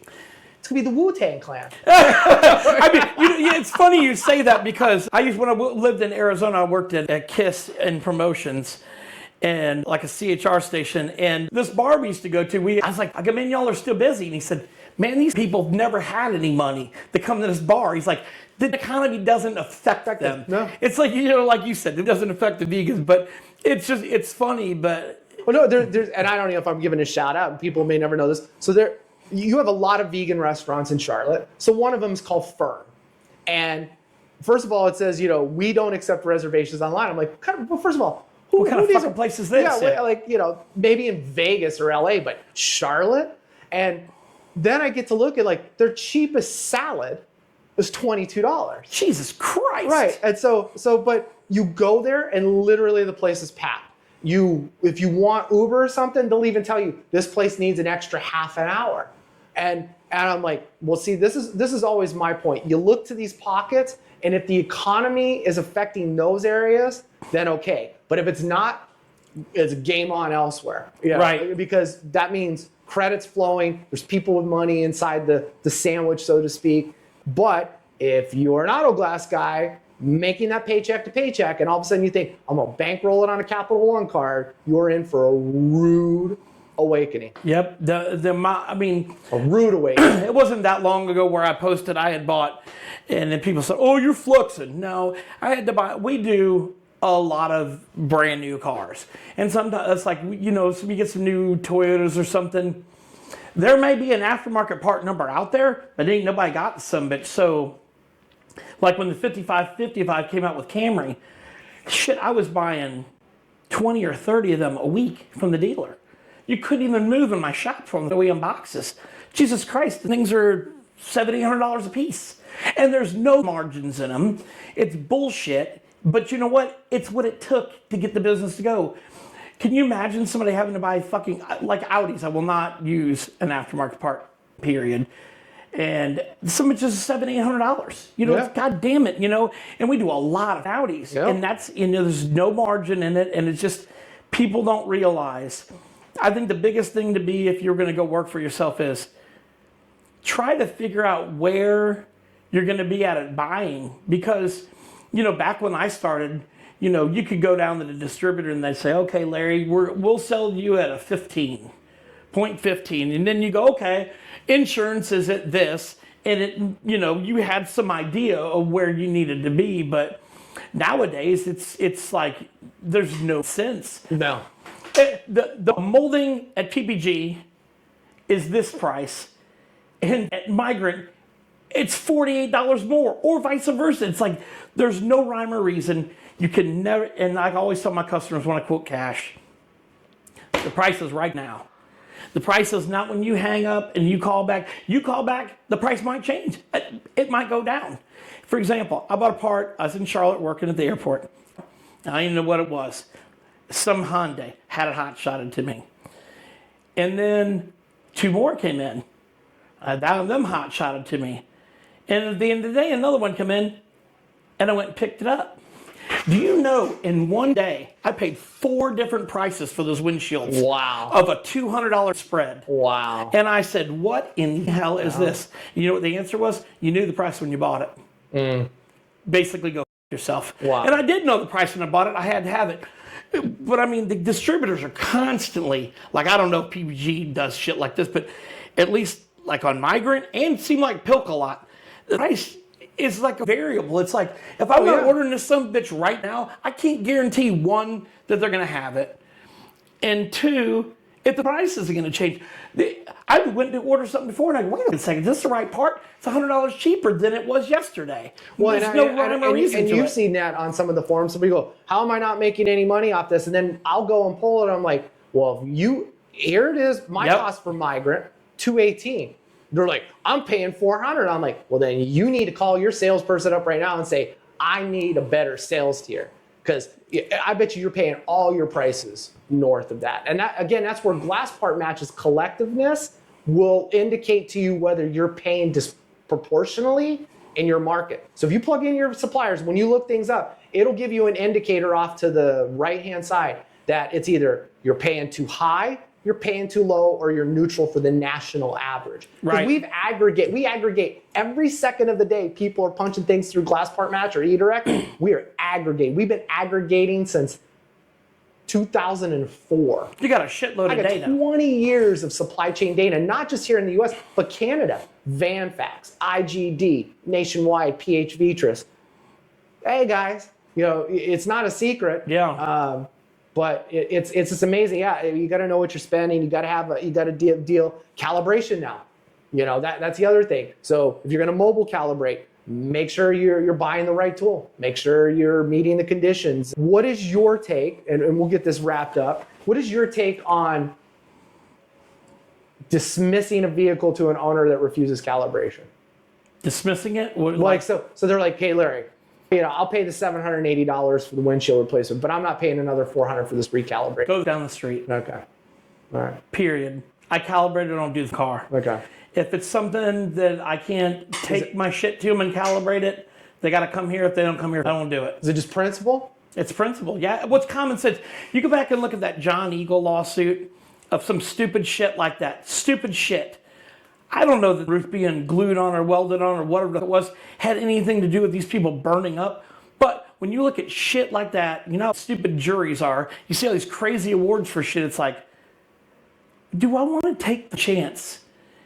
You know, I mean, do I really want to roll the dice? And the answer is that, at least here, there is like, in our company that I'm part of, we probably have about 210 employees. So every time I do something, I think to myself, how could this affect the guy slop mop on the floor over at service? I think about all the people in the company. I don't think about Larry's glass business. Right. And I gotta have this job, I think about the company as a whole and how I could myself. It's like I always tell people, having like $1 million or $2 million general liability on yourself and you go, oh, we'll sue the company. Well, guess what? When they get done suing the company, they're going to come for you. So it's always a good idea to spend that $100 a month or whatever it is for general liability, because you don't never know. But this is what's interesting. So, and I get your point. The John Eagle thing was, and I've had a lot of people weigh in on that. A few podcasts, actually one that Nick was on because he's on the ADAS side. You know, he I think loosely brought it up. There's a podcast dropping tomorrow about the future of ADAS, and that lawsuit comes up. That was a very unique liability claim, and there was true malice and intent there. It went against the OEM's procedures. Right. And this is what I keep digging into now is on these, where does it say that it says it is required? And I'll start with the first thing that all auto glass shops use, and that's NAGS. And if you notice, when you pull up a part that requires calibration, it says may, not must, right? May require, calibration. So, but that's it. And that is, so if you go back to lawsuits that insurance companies have against glass shops for pricing or safe plates involved and whatnot, NAGS comes up, and it's agreed that NAGS is the industry benchmark. So if that's the case, and we're going on language as may, then where's the liability? And these are assisted safety systems. So they're purely at the control of the vehicle driver. Right. And so if the vehicle driver, it knows that they have to be in control of the vehicle anyway, NAG says it's may, and you're not getting a definitive, and all these I already know, I can hear the arguments going, well, you're not siding on the side of safety. I'm like, look, I am. I'm playing devil's advocate on the other side saying, hey, where is it that said that we shouldn't? Because even if you calibrated it properly, and the guy went out and expected emergency braking or lane keep assist to work in a certain situation, but that person wasn't in control of the vehicle, don't you think you still may be enjoined in a lawsuit within a certain, because we all get blamed for that light wasn't on when you. Oh, yeah. And so all of a sudden you're enjoined in a lawsuit anyway, even though you calibrated the vehicle. You're taking the risk either way. And so this is a fine line. But at least I can say I calibrated the vehicle. This vehicle up there is calibrated. So great. We'll see you in court. Bring all your okay. Well, discovery. At least I did my due diligence to the best of my ability. And first of all, I wouldn't trust any data in NAGS. They're idiots. Well, so but I mean, it's sad that we use them as that's our industry standard. It's a shame. Yeah, because I always challenge people this. A glass shop will say, well, it's because the OEM said. I'm like, what did you use for the OEM repair procedure? And they look at me and blink. And they're like, well, I send the tech out. They're following OEM procedure. I'm like, what's the OEM procedure they're following? What guide are you using for Toyota, Hyundai, Chrysler? What are you using? Who do you subscribe to? All data. Well, that nobody else does. there's I'd say less than 0.1% of people in this industry, auto glass, use any OEM procedures. You either have to be connected to a collision network where you have access to Mitchell CCC, Solaris, Autotex, things of that nature, or you just have found out or figured out I can go get this account, pay $1,300 a year more. But then that's where glass shops are like, I'm not paying $1,300 more because my guy just has to go out, wire cuts it out, puts it back in. There's no procedure for it. That is the procedure. Yeah. You're right. So technically every day that a shop is doing exactly what I just said, they're not following OEM procedures. And guess what? You're just as liable for that as you are if you turned away a car and not calibrated it, if you want to play the same wordsmithing game. Well, there is a lawsuit. I don't know if it's settled out of court or not. I don't think it's in an auto body journal or one of these fucking things where here's what got me, it always changed my mind. A person takes their car into a Kia dealer, okay? They said, your airbag's fucked. Guy leaves. They let him leave. The guy leaves in the car, sells the car. Another person takes it to a dealer and they say, hey, your airbag's bad. They let the car leave. It gets sold at an auction. People get in a wreck. Airbag doesn't blow because the airbag doesn't work because some dumb has disabled the light. The original person that let the car go gets sued and has to pay up because they let the car leave, knowing that something was wrong with it. And it's shit like that scares the out of me. Yeah, but an airbag is safety, right? It's not assisted. It doesn't mean that because the driver has no control over that. But things like lane keep assist, emergency braking, the things that a forward-facing camera does. Yeah, it's just always interesting to bring up and get what and that's a really great take. Is that you're worried not only about your own personal liability, but every employee in your organization. And that's a better way to look at it than just saying, oh, well, I'm just going to dismiss it. But it does put some shops in a really tough spot that are in disparate parts of the country that how can you be expected to acquire $15,000 in calibration equipment, time spent, renew $2,000, $3,000 a year targets, and not have enough business in your area for that ROI to make sense? And there's places in Iowa, Nebraska, Wyoming, where the closest dealership could be 100 miles away. And what are you going to do? Tell the customer to meet you there, and then you're not going to get it if it's insurance. You're not getting approved for any extra cost. Nope. You're still getting paid the jingle amount shit rate that it is. And sometimes those people are like, I didn't know I had it in the first place, and I don't care if you did it or didn't. I don't turn it on. I don't care. I'm going to stay in the lanes. You know what I'm saying? Like, so it puts a lot of shops, and I get the arguments back and forth, but these people will just berate those special circumstances. But like, if you're in a market like this, you say, no, I'm just going to turn the car loose. That's just pure stupidity because you're going to make up the money in calibration. Now, do you think, let's say, like you said, the entry level to just not, I mean, the tablets are cheap these days. I mean, like we use Launch, we use AirPro also. Getting a tablet that does ADAS and you spend a couple $1,000 on it, at least you can do dynamics and stuff. But you're right, on the static targets, $27,000 for a system is stupid. Yeah. $10,000 for a system is stupid. I personally think the sweet spot's around $5,000 for a stand that comes with all the targets that you could use in the normal course of business.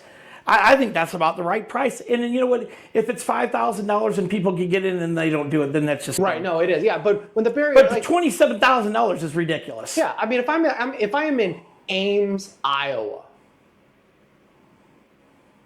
I might just break even if I buy one of those static targeting systems. Might. It depends on how entrepreneurial I am. I'm going out and getting other business, and it's one of those like, hey, you're gonna have to take it somewhere else. And the car owner says, no, I don't want to take it anywhere else, and they sign a release. It's just like you've been on holiday and vacation. You go and you're like, let's go zip lining, and you look and it says jet, and you sign the release. Well, this is different. It is, but Okay, well, here's why it's different. but Here's why it's different, Gary. You can sign a release for you. yeah. All right. Nobody, you're not signing you're not signing a release for everybody that gets on that goddamn zip line after you. You're signing a release for Gary. Yeah. So again, let's say your you come in. child gets the car keys after you get home. Right. Doesn't know that lane keep assist is not working. Yep. You cannot sign away liability for others, future drivers of the car, future owners of the car. You cannot sign away liability for the people. You can't do it. It's like, got a guy out, the windshield's got a hole in the windshield. I can't put it back in. I don't care. I'll sign a waiver. I don't tell nobody I pay cash. Nope. But do you won't think do it. do you think a reporting agency, like whether, let's just say it went through NHTSA or Carfax or something like that, where we would, so if the owner of the vehicle at that time says, I'm taking my keys and leaving, and it was reported to a database where and it was required that any resale of the vehicle there's got to be a solution in the future, because cars are getting out of control with the features. But they are.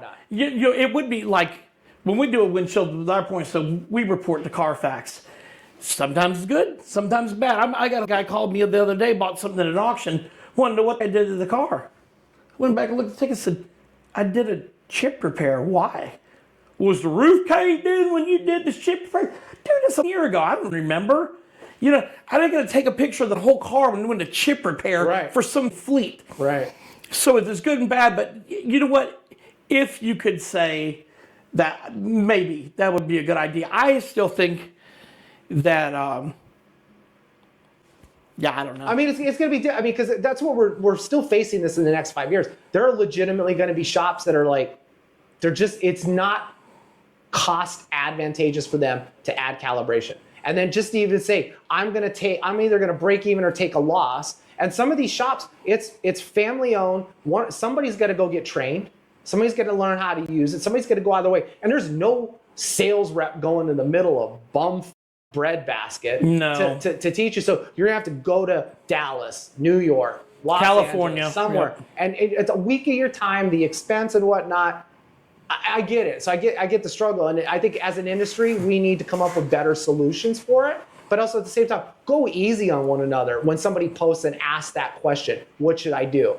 I think we already know that 98% of the people are going to jump on and go, turn it down or don't take the job at all. And it's like, live in someone else's shoes for a moment. And what percent of those people aren't doing it anyway? They're just doing you can post an opinion online. There's 100 people are going to tell you that's stupid, but 90% of them do it anyway. Right. But they're not going to say it online. Well, and that's what tomorrow's podcast that drops, and people will have already heard this after we post this one, but if you go back to the Josh McFarland podcast that aired on February 9th, you'll find we talk about the SEMA garage where they took a lifted Chevy truck. Right. And that's a very interesting, at the different heights and whatnot, and without any recalibration, what happened to the truck? What happened to its systems, its emergency braking and whatnot? And it's a very interesting look into it, because I've struggled, I've cornered people and said, fine, replace the windshield in the car, don't recalibrate it, go see if the systems work. Oh, we got 20 miles down the road and my wife's lane keep assist stopped working. And I'm like, well, wait a minute. For the first 20 miles, it miraculously worked, and then it's fucking stopped. Yeah. I'm like, is it judgment bias now? Are you saying? And when you say it stopped working, were you a little too close to the right, too close to the left? Were there no lines on the road? Right. Yeah. Like scientifically, who's done this? I really like to see it. Right. I mean, let's do a real. Let's come up and say, let's do a real. Here's uncalibrated, here it is recalibrated, and here's the metrics, and let's go do it. And I joked with Nick actually it's in this Josh episode. They pump up these fake Mylar cars, and then they run a Tesla at it, and they're like, see the Tesla. Look at the fake kid, blew through the kid. And it's like, it can't be shit like that. It's got to be like real shit. Right, yeah, peer study, take it out, and you brought up dynamic. There is no reason, because $1,000, $2,000, you get in a tablet and software, go do those dynamics all day. And in fact, more vehicles are offering a dynamic over a static. You can do the dynamics, you should. And you should have the tablet anyway to pre and post scan the vehicle just to cover your ass. So you need to at least invest $2,000 to have tablets. Absolutely. And software. And then if you can't do static, you can't do static. And then just turn the job down, or, we'll see what happens. But it's interesting. Or maybe somebody comes up with a $5,000 system and then you buy it. I mean, yeah, if you're doing insurance, insurance. Yeah. $330 for a static. It don't take many statics to pay $5,000 back. No.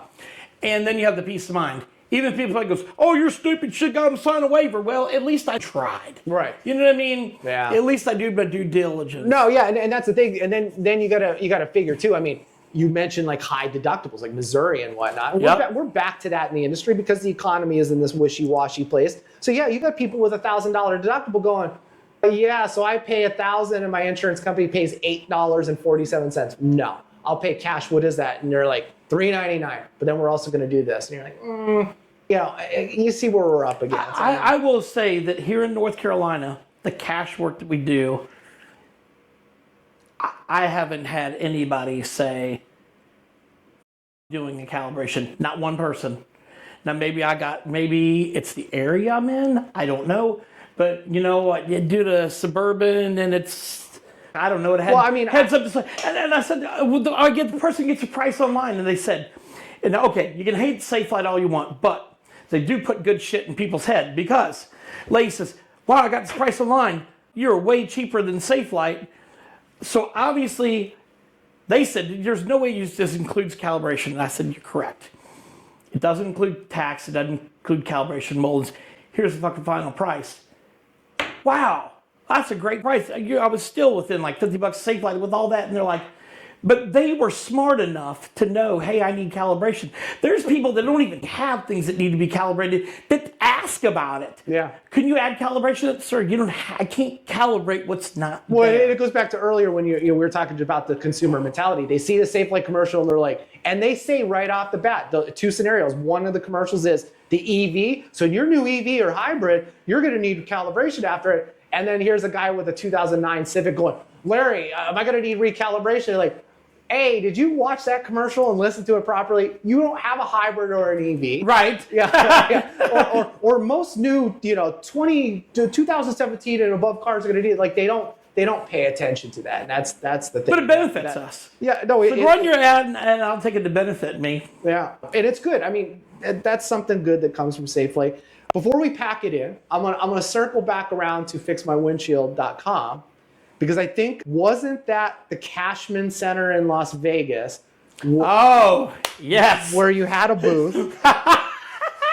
Because I think sometimes people think I'm a little crazy when I tell this story. Oh, man. And I think this is where we both raised the bar for things at trade shows to be now included in the rules and regulations. Free beer, yeah, and hookers. Yeah, I'll just go on record and say our side was the free liquor, but we played by the rules. We hired the bartenders from the deal, right? So it was wine or whatnot, and we said you could have a free glass of wine or beer, but you have to vote for us to be the best new product. Right. You countered by having the local Las Vegas downtown talent hand out your T-shirt. And I don't think that worked out too well for you on day 2. It seems she was a little maybe out of it. The best was when we're getting set up. She goes to change her shirt. Her name was Jamie Nicole. The lawyer guy, the IGA lawyer dude, I don't know what his name is. Older guy, he was in the booth right next to us. Just talked about him the other day for some reason. Yeah. So she goes, yep, go ahead and change your shirt. No top on. The guy's like, ah! Mark Davis comes running, and here's the damn lawyer guy going, and his wife's there, bam! Yeah, and then because I remember at one point I came around the corner and she was just like on the floor, like in Claire, going, we got T-shirts for you, like, and people were like, what? Did anybody see that woman in distress on Larry's floor? And then I think it was at one point I harassed you. You were like, I'll bet you $100 we get best of show or something. And I was like, and you got it. And then the next year you didn't even use the booth. No. You just had an empty thing there as a fuck you to them. That was great. Yeah. It's like Gary's booth. It's fucking, just a little sign. And they had because of that, they head gamed me. And that's when they incorporated it with NACE, because I think like Equalizer convinced that we should be with NACE. And I had to hire this company that brought all that booze and stuff in coolers that the taps were mounted in or something. Like there was some way to get around it, but that was the only way. And then after that, it was like, only the show can serve alcohol. Well, me and you had a booth side by side, and we did beer together. Yeah, we did. That was that show. Yeah, and that's how we got around that, was hiring that company. And like you said, what a racket to have a show down there. Yeah. But here's the crazy thing: is like talk about going to like. I got to pause for 1 second. Yep, no, go ahead. Yep. Because we're at the end of this. Yes, anyway, sir. So. What's up, brother?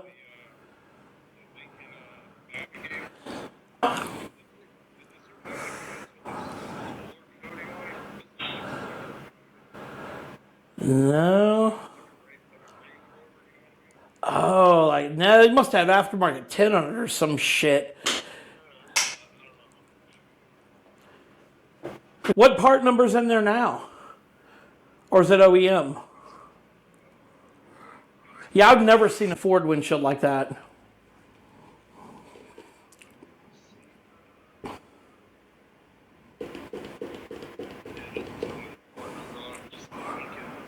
Change if she raises hell, because I've been decoded it, so. Could be they got some shit on it from somewhere else. No worries, brother. Thanks, sir. Bye.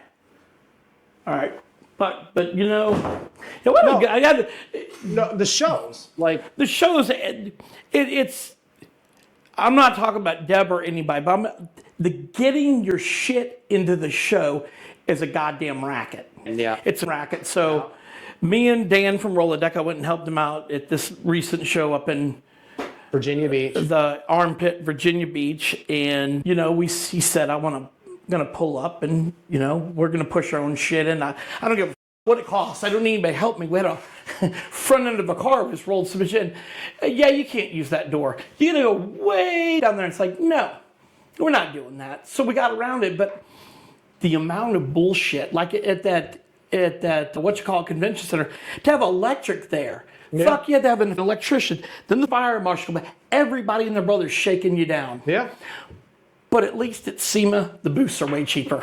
Yeah, well, yeah. I mean, they are. Well, I mean, and not only that, but too, I mean, so much more exposure too. You could just pull up and like say, hey, look, I'm gonna bring my product by the migrant warehouse, and they'll let you sit outside all day and serve hot dogs and do shit like that. Yep. These Sika guys, the DuPont guys do all day long, you know, and they're like, because you're feeding their people, they look like heroes, and it's one of those things. But I think, you know,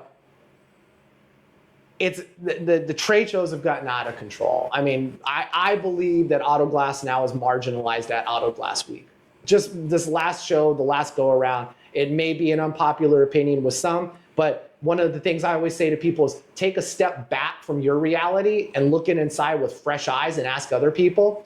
But if you keep polling the same 100 people that show up every year, the same 100 people that show up every year are going to go, you're doing a great job. Because they have judgment bias on it. But you start wondering why. Like, I was asked, oh, does Eater Glass not have a booth anymore because it's out of business or it's in trouble? And it's like, no, because there's zero value for me to spend minimum $25,000 in booth, ship my people out, be closed for a week, do all of that stuff. To see the same 100 people. Yeah. To say, hey, Mark at Main Street, hey, over there, because I'm bullshitting more with Eric over at, you know, Omega, or, you know, Nick over at Autobolt, and then the Olympic broadcasts that are going on, you can't talk to people, and you know, like we saw the consolidation of 2 vendors this year, which I thought was not allowed, Migrant and but that's those fuckers served alcohol. Yeah, well, Virginia Beach, you have to be drunk there to. I think that was kind of like the whole thing. Yeah, I mean, I was bugged by that time because I was like weeks away from having to have the open heart surgery, and I just wanted a peaceful walk down the boardwalk, and every 5 seconds, you know, there are all those jets going out, and and even during the day we were sitting in one of the Auto Glass Safety Council meetings, and the conference room was rattled as the jets took off. all day long. You know? They just started servicing jets down here now in Greensboro, and it's like, I'm coming down the ramp, and it's like, wow! I was like, whoa, what the fucking hell was that shit? Yeah. Goddamn guy pulled up right above my van. The goddamn ran off the road. It's like, crazy. But you're right. Yeah. I mean, and Virginia Beach smells. It's a stinky town. Yeah. We used to have a hell of a... You drove there, right? Yeah. We used to have a hell of a business in Virginia Beach. Fly there one time. The airport's a piece of shit. That airport is the most basic... Well, it flew me back to my days when I went through a lot of military commercial airports, so to speak. Right. But that, I mean, and now Orlando, you guys going to drive down for that probably? No. You're not going to get up? I'm not doing another fucking show. All right. That's just... So we'll all see Larry at the showdown in Orlando. I think it's September. Go to autoglassweek.com. Larry is buying the first round, he said, of vegan kombucha. He can give me... If somebody gave me $20,000 and didn't 1099 me on it, I might consider going down there. Oh, wow, a bribe. Okay. Yeah. Well, just like when I bet you $100. I mean... Yeah, I have that $100, I think, in a frame somewhere. That was great. I need to, dig that out, because that's worth $94. Yeah, it was so fucking funny, because when you posted that, on the GlassBytes forum, I'm like, how did Gary post a video? I had no idea you could do that. And it's like, oh, I'm going to be so destructive now that I know that you could do this. Yeah, but that was something that got marginalized by social media. That whole forum, and that was way too policed. Yeah, just like Dave said, lawyers told him too many times, don't do that. I think lawyers have told Deb too many times. Well, I believe Deb's husband's a lawyer. I think he's a judge, actually. Oh, yeah, so that's even I think he's like a federal judge. Yeah, so that's like... I believe. That's like in your ear worse, because that's more attention to the law. But still, that was way... I mean, Brian was the kind of the moderator of it. Well, Jamie did it there for a while, but the thing that would bother me about that was they flagged some of the stupidest shit. Like when Breaking Bad was going on, I said, hey, just had his windshield replaced in this piece of shit fucking car.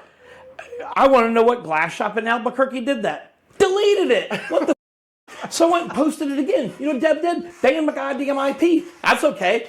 I got a block of 100 IPs. I just rolled to the next one. Block that one. Yeah. It's well, like, and I think I kind of got... I honestly paid very little attention to it. Didn't have the time. But your rolling IPs may have... no, we know it's you, Gary. And I'm like, I don't have the bandwidth to sit there and troll any of your stuff. I really don't. And I think this was the time, too, that we had GlassBuzz. But I fronted GlassBuzz, technologically speaking, everything. There was actually other people running it and doing things. And, oh, no, we know you're behind the graphics and stuff. I'm like, I wish I was, because that's some pretty funny shit. Like the monkey deciding the NAGS one. And then I heard the last CEO of Safeway, he wasn't a fan of mine because he was mocked up in a Photoshop funny thing. Yeah. But when I saw that, I was like, that's funny. Fucking hilarious. That's hilarious. And like I said, somebody do a character of me. I love that. You're doing something right when give people fucking attention. Yeah. But they totally took it like it was the wrong way. And I had to hear 2 years ago from a third party that he would never do business with me or be in the same room because of that post. Allegedly that I did. And I'm like, it had nothing to do. That's fucking I could stupid. even tell you that the name of this person doesn't even live in this country. He's in another country. Wasn't me. But he had worked in that organization, knew the shenanigans that went on. So it's crazy how people hold back. As a matter of fact, at the NACE show that we were at together, booth side by side, a guy come up to me and said, "Are you Larry?" And I go, "Yeah." He goes, "You know what? I don't hate you." I don't know who it was. I don't even know who the guy didn't tell me who he was. He's like, "You know what? I have a completely different opinion of you now." Yeah. He's like, "But it's love me or hate me, and at the end of the day, if you don't like me, I don't care. I'm not in business for people to like me. I'm in for business for my customers to like me." And I'm sure if anybody in the industry were to call you and ask you for an opinion, assistance, you'd help them. Yeah, even if they told me to go myself 20 minutes ago, I would still do it. Yeah. I've always tried to help people, but you know, I do come across as a dick because I am most of the time, because I'm just very blunt. That's just how I am. I don't think we've noticed that on this podcast. I know. Yeah, I had to fucking tell people they don't know, but yeah, I mean, it's like just with Damon, you know, going glass up there. You know, I have always said that it's like we all have to be crazy to be in this business, first of all. But it's a good kind of crazy, and it's not like we don't care. We care. We just struggle with getting the word out and just saying, hey, look, just be smart about things. But think about it before you say it. Read before you say it, and use the search bar before you say it. Yep. And at the same time, we all don't know everything, and that's why we're always asking and doing and be better. And we all have our own lanes. You have your lane in the business. Yep. I have my lane in the business. I don't disrespect what you do. I respect the shit out of technicians that are out there all day long that have to put up with customers, their boss. Yep. Everything that goes along with that, the traffic, shit like that. I get all of that. I may not be a technician, but you say, go change a piece of glass, go calibrate a car, I will. You want me to do a chip repair? I will. I can do it. Do I do it every day? No. I get shit on, like, you don't know, why is this guy in the group? And it's like, look, I'm in the group for you to lean on me for this stuff. Yeah, but they don't get that. Other stuff, I'll send your way. You know, that's how reciprocal working goes. Any last words before we close up shop here? Yeah. Let me think for a second. Yeah, I mean, anything like any new medications you want to talk about? Yeah, well, I will just say, if you look at me now, and you look at me 10 years ago, or like 2007, you know, I'm a completely different person. I'm still an asshole, but I'm more of a focused asshole. Okay. I'm just. You know, I was in a focusing your superpower. Yeah, I was in a marriage that, you know, maybe I drank a little too much. Who knows? But I'm in a good place. I'm happy where I'm at. You know, people text me all the time, hey, did you see this online? I'm like, I'm running a business. I really don't get on social media unless I have to. Or if, you know, for the lull where there's nothing going on, I might look at some memes or some shit. But, you know, I like I said, the people that know me get me, but the people that have never met me don't know. Sure. And if somebody that can't do a Sentra in Arizona said I'm a mother, don't take people's word for it. It blows my mind at how many people that we booted from the original group, some for bullshit, others for not, but people, like I talked to people that were in that little circle of jerking each other off and, oh, you're so great. Now when this guy starts doing something good, editing to do. That guy goes, oh, what the fuck? I don't like that guy anymore. Then they boot him and he says, Larry, you know what? You were right the whole time. Yeah. Well, yeah, but at the same time, I look at this now. I always say stand back and look objectively. Look at what came out of whatever goes down. Yes, yeah. They have their own group. They have a nice number of members. They have a following. It's about ego. So, and if you want to challenge me and say it's not about ego, you know where I'm at. I will always be the first person to say, I'll come to you. Oh, it is about ego. Yeah, it is about ego. It all is. All these groups are. I don't care who the admin is. It's not ego. ours. We don't give a. Right. If you ask, me and Dave, Michael Franklin, and now Dan's an admin. We don't give. We do it. We do it because we love the business. Sure. I've never said, hey, look at my shirt. You see this? I run this group. I don't give a. Well, I'm like. But you're a different group. You choose to, and I get it. They that group was spawned out of necessity and became something else. Good, bad, or indifferent. They created a brand. Well, yeah, they absolutely have a brand. Absolutely created a brand. There are other brands also on social media, not as loud, not as outspoken, but they're brands. Right. And they operate in that capacity. And 100%, that's their ecosphere. That's how they choose to do things. At the end of the day, though, I know that some of the admins of those other groups get the overall picture. And then there's others I still don't understand what the animosity is. And the one thing I will say about your group is there's not that animosity. There's no berating, belittling, bullying. Yeah, we get rid of that shit. And all that stuff is like, they're like, well, if you don't have tough skin for bullying and whatnot, I'm like, yeah, until your kid comes home or until your spouse is berated or bullied. Yep. And then, okay, you're going to be the tough guy. You're going to go do all that stuff. Okay, but let's just think about that. Why do we have to care about any of that shit? Like, you stay in your lane and that's great. And it's just amazing how the ping-ponging of stuff still goes on. I don't know anything about the Nissan story. I don't care about the Nissan story. I don't give a shit about it. But if that and a stupid accessory to do your job easier is what created two separate groups, that's what. Whatever, yeah. Yeah. The group was created by Jamie, and he created it because he hated glassbytes. The group was about, when I came in the first time, it was about 50 or 60 people, and glassbytes was still chugging along. And at that time, there was a little problem between me and Deb, and it's kind of like, you know what? It's your turn in the barrel, mother, and coming for your nat. Something that she did hurt my business. I don't think she did it directly. I think she was blindsided by somebody else. Anyway, that's water to the bridge. You get along now. But when I got in, there was 50 people. I started inviting people in. And the next thing you know, it was like, wow, 1,000 people. Like, Jesus Christ. And it was useful shit, It was really, really useful. And I met a lot of nice people, the Rammer Jammer, people from Arizona, lots of good people. I mean, but it's funny how people are 20 foot tall online, or, oh, I want to see you in a show, I'll knock your teeth out. And you go, hey, Dan sees the guy and goes, hey, look, there's, what's his name? He walks right over to him, and I'm like, hey, so-and-so, your buddy. I said, come over here.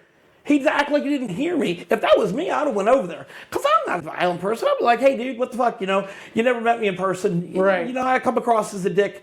Maybe you do too. Or maybe you were in a bad place in your life, Yeah, everybody, it's just like, you don't know the circumstance of other people's lives. No, you don't. So You don't know. You don't know. The motherfucker might go home and his wife might punch him in the mouth, and his kids are hellions. Yeah. And people bring that shit to the real world with them. Yeah. It's hard to leave your home life or your problems or whatever going on, and sometimes people bring that into other venues. No, I'll always say, I know your door's always open. My door's always open. And that's why I always say, look forward to seeing you at the next show, next event. When I'm in your town, I'm going to stop in and say hello. And and there's other shop owners that will probably comment on here and go, Gary drops in, great guy, don't align with all of his views, not going out to lunch with him because he doesn't eat meat, shit like that. But it's like, but at the end of the day, there's, it's amazing how many people front and step up, and it's social media because the platform allows for it. It allows you to be 20 feet tall. When you're 5'9". Yeah. But you know what? If you're going to call me line and I want to say hi to you, or try to make peace or whatever, don't just fucking walk away. I love it too. All these people think I'm some young guy or something. I'm 53 years old. Well, you look pretty young. Yeah, you fucking work out like you're 19. I know, but I just and that's the thing is like I'm like when they're like talking like.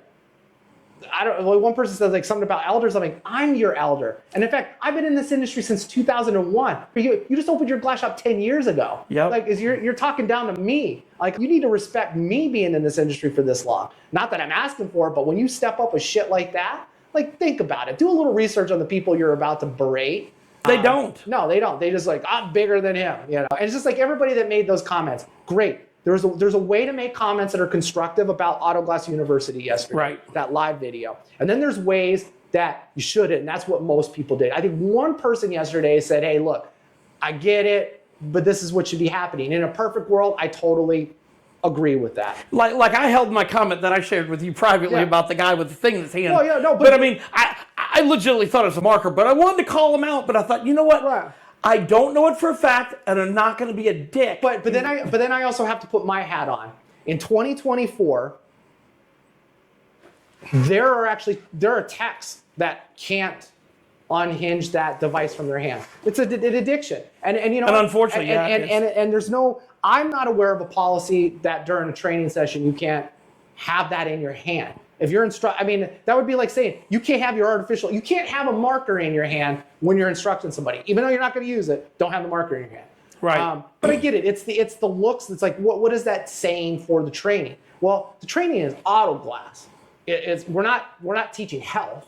So that's one thing. The protecting of the vehicles, I get it, very constructive. I'm sure the staff at AGU and whatnot will take these into account and do it. But again, day 2 of some training, these guys they're running beads on cardboard to get used to it. Yeah. I mean, it's not like the guy did a line of coke on the car. Well, maybe on the one with the bullet holes, because maybe they got it out of the trunk and just did it on the trunk. I don't know, but I mean, yeah. When you pull the windshield off and there's a key in the headliner, I think the whole thing that you do is everybody partakes in it. You have to. Yeah, I mean you can't fucking. You're like, somebody shot this car up for a reason. It's got But even then, you're like, why? I even think that, like, on that vehicle, it would have been ridiculous to put seat covers on, cover the dash, and do anything with the outside of that car. It was a 15-year-old car, fresh bullet holes in it. The seats were beyond saving, no matter what. I think they had like reggae beach towels over. I have a question, and when we talk about a shot-up car. Sure. Okay, you're a shop owner. The customer brings your car into the shop. It's shot up. What do you do? What would you, Gary, do as a shop owner? Would you just work on the car and not give a? Well, so here's it. If I see blood, I'm probably gonna like call the police. But if I just see a shot up car, or somebody took a baseball bat or something to it, and there was like pretty big destruction, I'd go, that's some kind of domestic shit. I'm not involved with. Okay, myself. There's no blood, but the bullet is from inside out. Again, I'm calling. I mean, I may be a little snitch bitch, but I had my lane keep assist wasn't recalibrated last time. I was just admiring my Glock 19, making sure everything was good. I swerved and I accidentally shot through it. I don't know. Well, you know, in St. Louis, we had a guy, and it was my friend's company. They called him like 6 months later, and they said, "Hey, did you by chance work on this car?" And thank God he uses software. At the time, we were using Elmo. And he went back, sure, and done the car, and his tech and took pictures. Of course, back then, I don't even know if now you can attach shit to Elmo or if they're even still in business, doesn't matter. Oh, they are. Dave said they are. Okay. Still proud of it. Well, yeah, it's okay. It is what it is. Anyway, the guy still had the pictures on his phone. He ended up getting some kind of reward out of it. I know it was like $5-10 grand, whatever. But it helped him figure out what happened. Had he not had this motherfucker would have walked on a drive-by. You know, I know you brought up like the hit and run thing and being able to have a registry. This is why. Okay, this is why the hit and run thing. Here's why this is important. I want it from an SEO aspect. Okay, you're a reporter or you're a police. Okay, so ideally, the sweet spot is you like education backlinks, government backlinks from news. So like people sign up for this help a reporter out. I don't know if you've ever heard of that.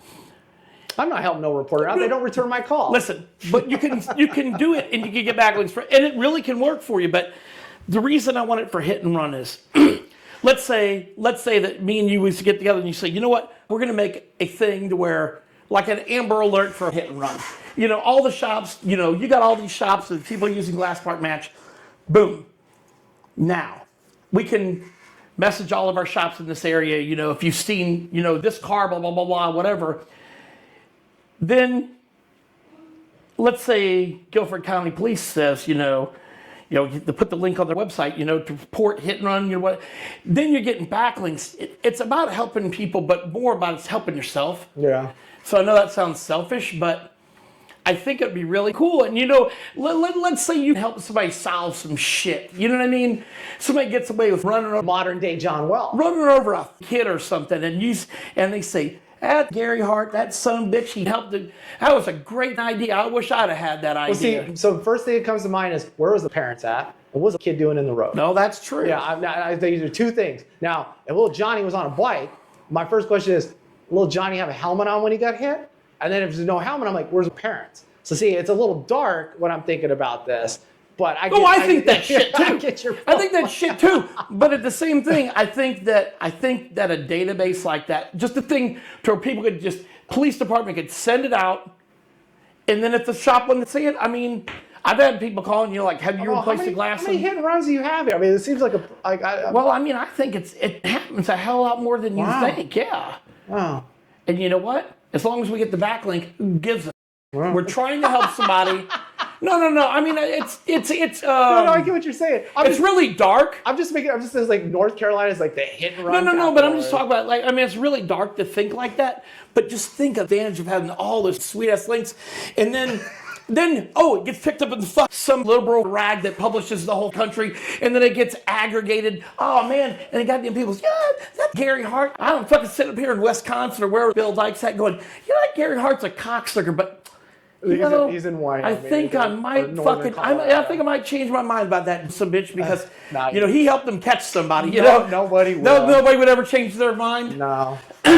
I changed my mind about you when I bet you $100. I bet you didn't think I was going to give it to you. Oh, I didn't care one way or the other. Oh, I was giving it to you. For me, it's just the win. I don't need the reward. I got so fucking drunk I couldn't even make it.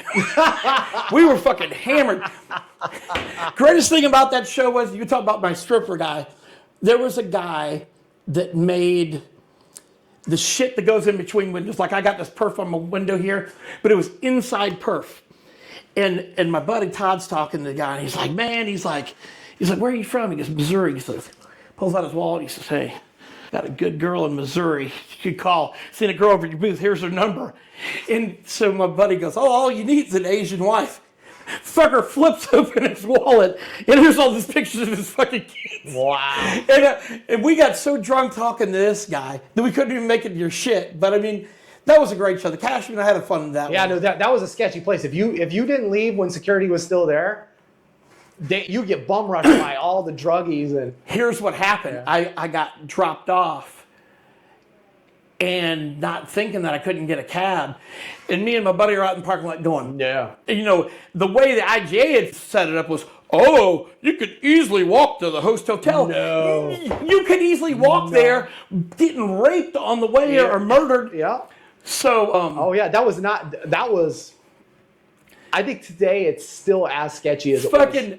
We're sitting in the parking lot, and I go to my buddy, he goes, we're gonna get fucking murdered. And here comes Donald Ford from SRP. Larry, you want to ride? I said, thank you, God. Yeah. So he comes by. This is great. So the guy comes by when he's in Missouri, gives me a box of SRP. And at my door to my main office, I always keep it propped up, and I had like a little wedge in there. I take the box of SRP. So the next time I see him, he says, hey, how's that SRP working? I said, man, my doorstop is expired. Next time you're in town, come give me a new doorstop. And I guess he thought I was kidding because he came by, and I said, here you go. So throw this one in the trash, put that one over there. I never even opened the box. I never give him an opportunity. And he was a great person. Yeah. But, you know, when you get on a brand that you like, and that's one thing about me is, that you love SRP.